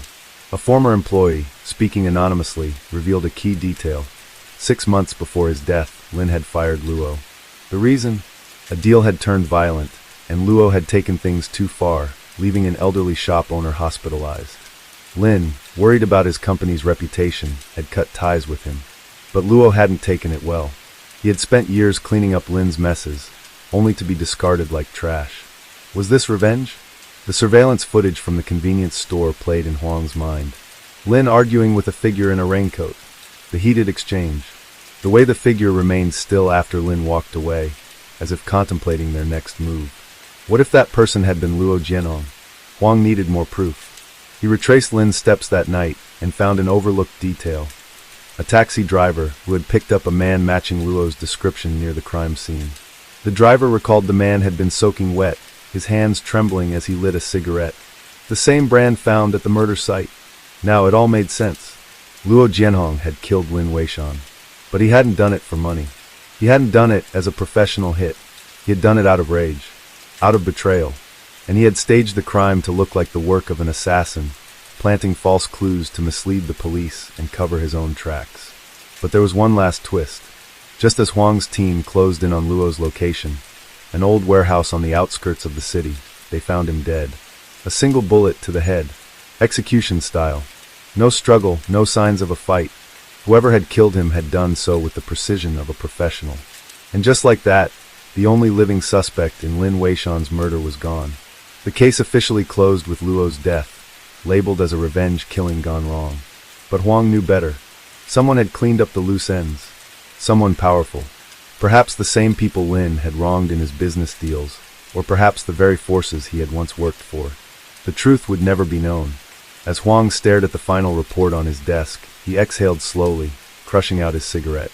Justice, in the end, was just another illusion in a city where power dictated who lived and who died. And this case, like so many before it, would fade into the rain. Story 12. The evening air was thick with humidity, the kind that clung to your skin and made every breath feel heavy. In the bustling streets of Singapore's Chinatown, where hawkers called out their last sales and the scent of roasted duck mixed with diesel fumes, an 8-year-old girl named Huang Na disappeared without a trace. It was October 10th, 2010. Huang Na was last seen near the Pasir Panjang Wholesale Center, a busy market where her mother worked long hours unloading fresh produce. It wasn't unusual for the little girl to be around the area. She was independent for her age, trusted by her mother to run errands and help with small tasks.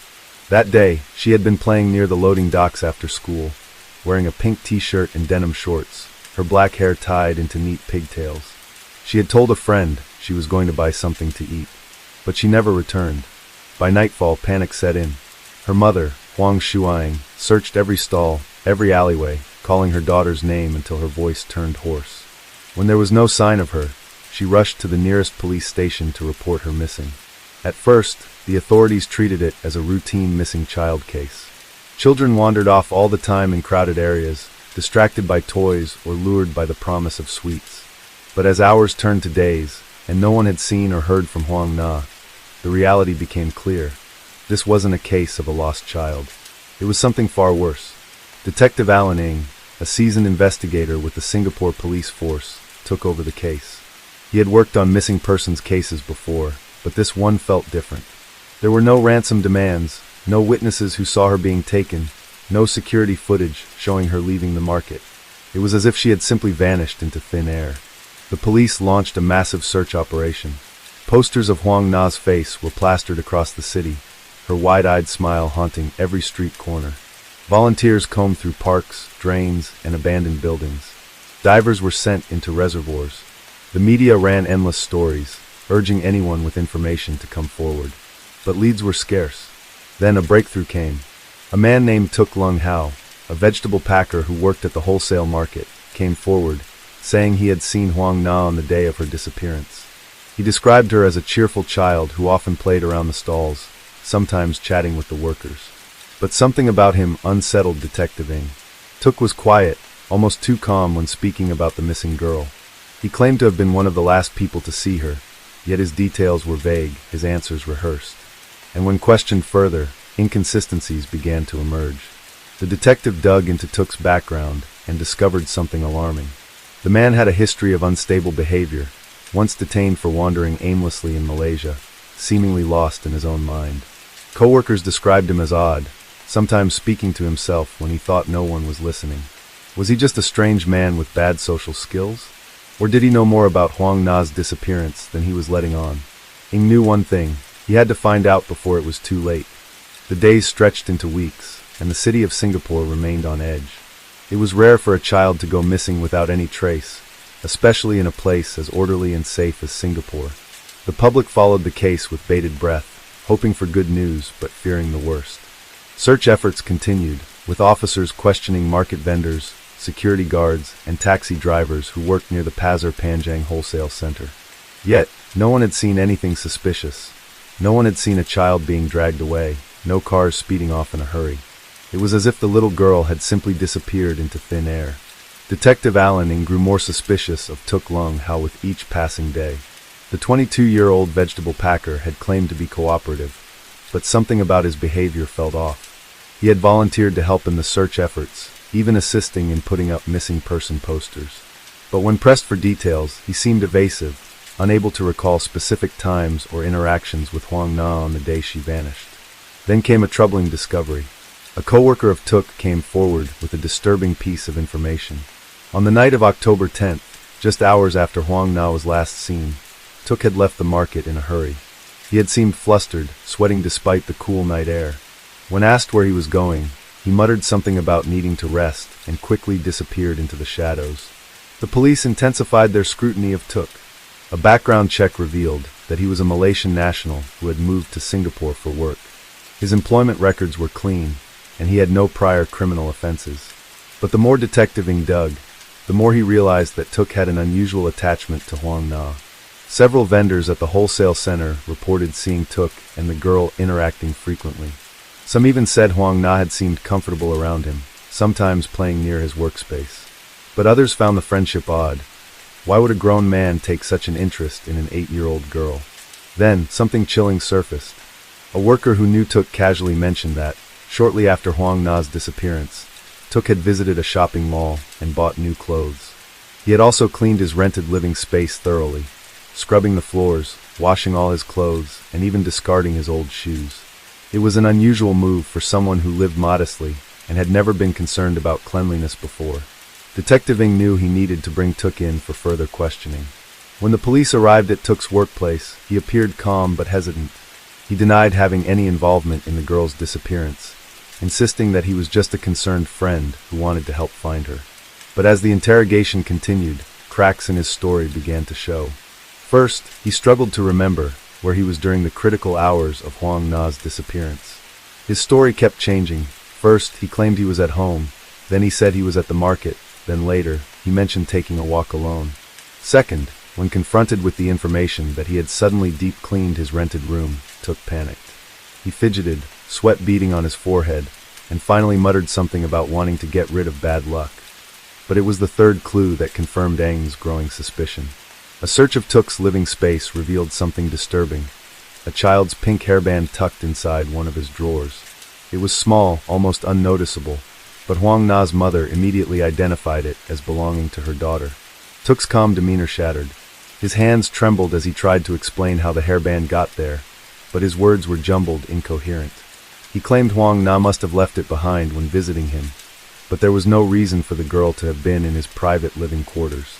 Then, in a moment of quiet desperation, he mumbled under his breath, "She trusted me." It was enough. Detective ordered Tuk Lung Hao's immediate arrest. But there was still one pressing question left unanswered. Where was Huang Na? The truth, when it finally came to light, would shake the entire nation to its core. With Tuk Lung Hao now in custody, the Singapore police force intensified their interrogation. They knew Huang Na was no longer missing. She had been taken, and Tuk was the last person to see her alive. But without a body, without concrete evidence, they had no way of proving what had really happened. Detective Allen watched Tuk closely as he sat in the interrogation room. His hands were clasped together, his eyes darting between the officers in the room. He still insisted he had nothing to do with Huang Na's disappearance, but his body language betrayed him. He was nervous, avoiding direct eye contact, his fingers trembling slightly. Hours passed, and Tuk remained silent, offering only vague answers. The police pressed harder, revealing the evidence they had collected. The pink hairband found in his room, the inconsistent alibi, his suspicious behavior after the girl went missing. The psychological pressure mounted until finally Took broke. His voice was barely above a whisper when he said, "She was scared." A chilling silence filled the room. Took began to confess, piece by piece, his words disjointed and filled with regret. He admitted that Huang Na had come to him on the day she disappeared, asking for help with something small, a game, an errand, something trivial. She had trusted him, as she had many times before. But that day, something inside him snapped. He took her to an isolated storeroom in the wholesale market, a place where no one would hear her if she screamed. What happened next was horrific. In a moment of uncontrolled rage, perhaps frustration, perhaps something darker, he attacked her. The details were horrifying, and the officers listening struggled to keep their emotions in check. When it was over, Took panicked. He had not planned this. He had no idea what to do next. For 2 days, he kept her body hidden, returning to his job as if nothing had happened. But the pressure of the investigation, the posters of her face everywhere, the growing fear that he would be caught, it became too much. On October 13th, he stuffed Huang Na's body into a cardboard box, taped it shut, and carried it out of the market under the cover of darkness.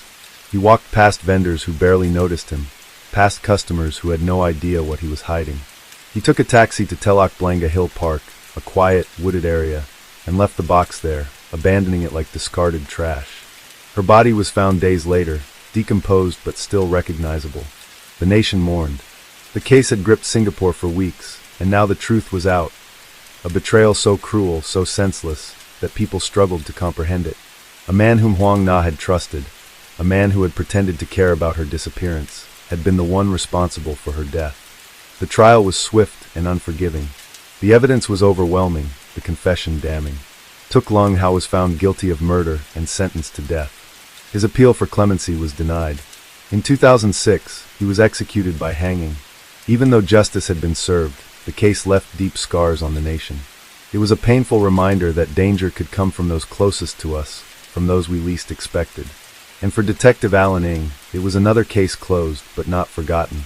As he placed the final report into storage, he couldn't shake the image of Huang Na's bright, trusting smile. The smile of a child who had believed in the goodness of people, only to be betrayed in the worst possible way. Story 13. The morning of May 31st, 2010, started like any other at the luxury jewelry store, Habib Jewels, in Kuala Lumpur, Malaysia. Employees arrived at the Pavilion Mall branch, chatting about their weekends as they prepared for another day of catering to the city's elite. The showroom, filled with glittering diamonds, gold necklaces, and rare gemstones, was one of the most high-end jewelry stores in the country, attracting wealthy clients and collectors from all over the region. By 10 a.m., the store was fully operational. Customers strolled in, admiring the dazzling displays, while security guards stood watch, ensuring nothing went wrong. Like many top-tier jewelry stores, Habib Jewels had state-of-the-art security systems. CCTV cameras covered every inch of the store.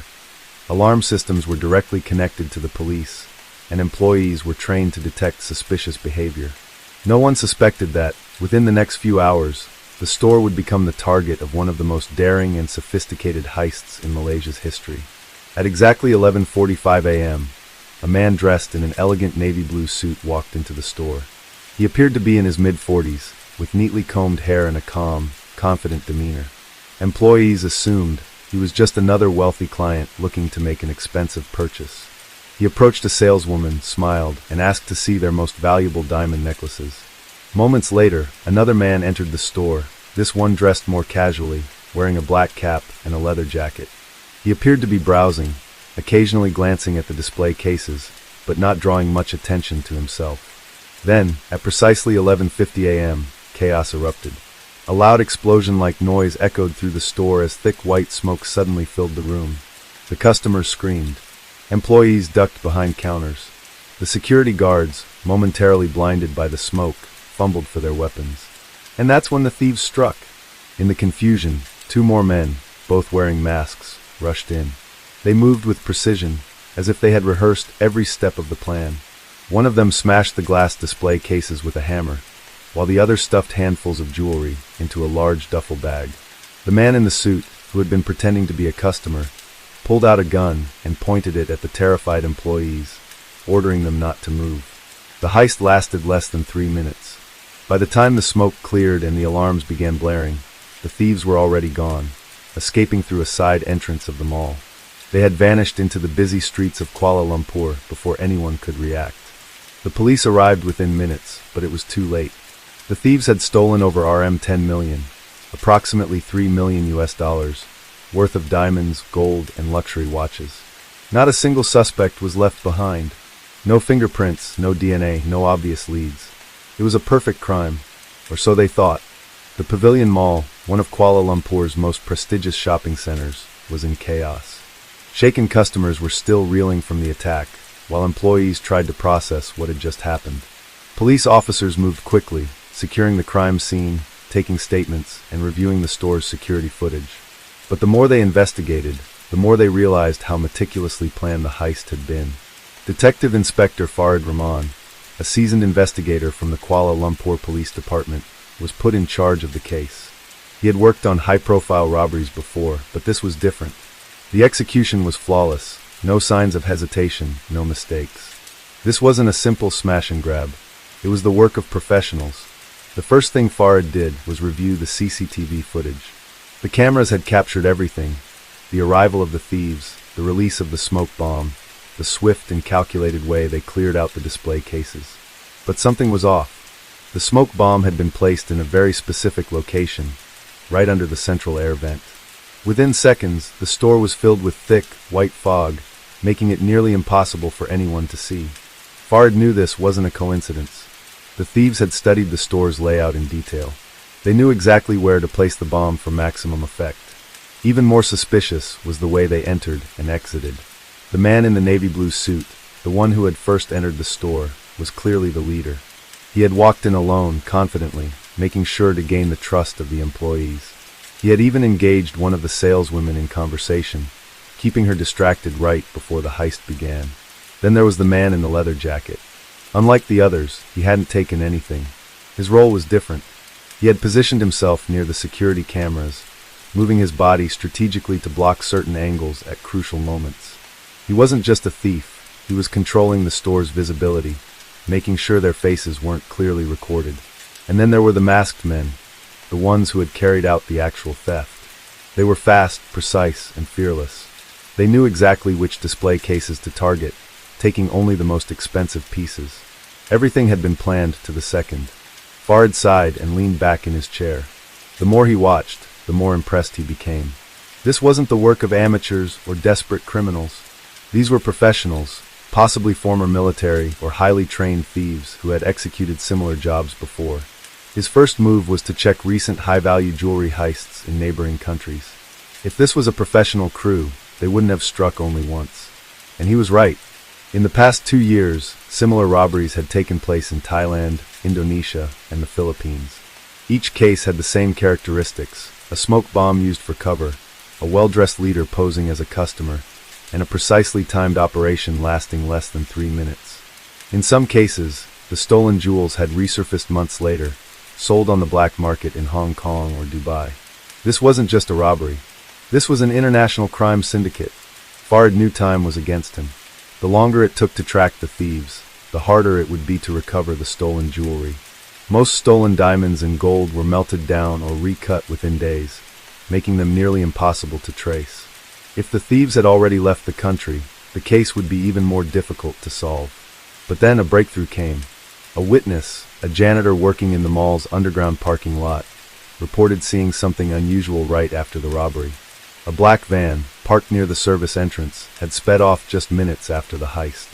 The janitor hadn't thought much of it at the time, but after hearing about the robbery, he realized it might be connected. Farid immediately pulled the mall's external CCTV footage. It showed a black Toyota Hiace then leaving the underground parking lot at exactly 11:53 a.m., just 3 minutes after the robbery ended. The van's license plate was visible, but when they ran it through the system, it was registered to a fake identity. However, there was something else, a glimpse of the driver's face in the reflection of a nearby car's window. It was blurry, but Farid's instincts told him that this was the man in the navy blue suit. They finally had their first real lead. Now the hunt began. Detective Inspector Farid Rahman didn't sleep that night. He sat in the dim glow of his office, studying the grainy reflection of the van's driver in the CCTV footage. The image wasn't clear enough for facial recognition, but there was something distinctive about him. His posture, the way he gripped the wheel, the hint of a sharp jawline visible in the reflection. It wasn't much, but it was a start. The license plate had been a dead end, but Farid knew that professional thieves didn't operate in isolation. Someone had supplied the van, someone had sold them the smoke bomb, and someone had to be waiting to fence the stolen jewels. If they could find even one weak link in the chain, the entire operation might unravel. He started with the van. Working with traffic enforcement, his team scoured hours of highway surveillance footage, tracing the vehicle's movements before and after the heist. The van had entered the Pavilion Mall's parking lot at 10:30 a.m., more than an hour before the robbery. After the heist, it took an indirect route out of the city, avoiding major toll booths and speeding cameras. At 12:25 p.m., nearly 30 minutes after the robbery, the van was caught on camera entering an industrial area in Kajang, a town on the outskirts of Kuala Lumpur. But after that, it disappeared. No footage showed it leaving. Farid felt a surge of adrenaline. The van had gone somewhere in Kajang, maybe to a warehouse, a hideout, or a scrapyard. If they could find it, they might still recover the stolen jewels. By dawn, police officers were sweeping through Kajang, checking security footage, knocking on doors, and interviewing shopkeepers. At 7:45 a.m., an officer radioed in. "We found the van. The black Toyota Hiace was abandoned in a factory lot, wiped clean of fingerprints. The seats were slashed open, likely to ensure no hidden tracking devices were inside. The license plates had been removed. But inside, investigators found something the thieves had missed. A single crumpled parking ticket from a toll booth near Port Klang, time-stamped at 5:17 a.m. It was a crucial clue. If the van had been in Port Klang, it meant the thieves were trying to move something, possibly the stolen jewelry, by sea. Port Klang was one of the busiest shipping hubs in Southeast Asia, a perfect place for smuggling goods out of the country. Farid and his team rushed to Port Klang. They had no names, no faces, but they had something even more valuable, timing. If the thieves had been there at 5:17 a.m., they were either dropping something off or preparing to leave. The port had thousands of containers moving in and out every day, but only a few ships had departed since the van's arrival. The team cross-checked shipping manifests and found a cargo ship named the Silver Phoenix, which had left Port Klang at 6 a.m., bound for Hong Kong. The manifest listed various shipments, textiles, electronics, auto parts, but nothing about jewelry. Farid wasn't convinced. He made urgent calls to the Malaysian Maritime Enforcement Agency and Hong Kong authorities. If the jewels were on that ship, they had to intercept it before it reached international waters. By noon, the Silver Phoenix was stopped just outside Hong Kong's port. Authorities searched the cargo holds, tearing through boxes of auto parts and electronics. For a moment, it seemed like another dead end. But then, hidden inside a shipment of engine parts, officers found a metal box containing over RM 8 million worth of diamonds and gold. It wasn't all of the stolen goods, but it was a significant portion. Meanwhile, in Kuala Lumpur, the breakthrough they needed came from an unexpected source. A jeweler in Petaling Street, Kuala Lumpur's famous Chinatown, reported that a man had come in that morning, trying to sell a loose diamond without certification. The jeweler, suspicious, had stalled the man while secretly calling the police. When officers arrived, they arrested the seller, a 29-year-old Thai national with suspected ties to organized crime. Under interrogation, he admitted he had been given the diamond by an associate and was promised a cut of the money if he could sell it discreetly. He gave the police a name, Marco Lu. Marco Lu wasn't just anyone. He was an infamous jewel thief with connections across Southeast Asia, known for planning high-stakes robberies and disappearing before authorities could catch him. He had been linked to similar heists in Bangkok, Jakarta, and Manila but had never been arrested. With his name now in the open, the chase intensified. Police tracked his last known whereabouts to a luxury condominium in Mont Kiara, an upscale district in Kuala Lumpur. They moved in quickly, surrounding the building before he could escape. At 3:20 p.m., officers stormed the apartment.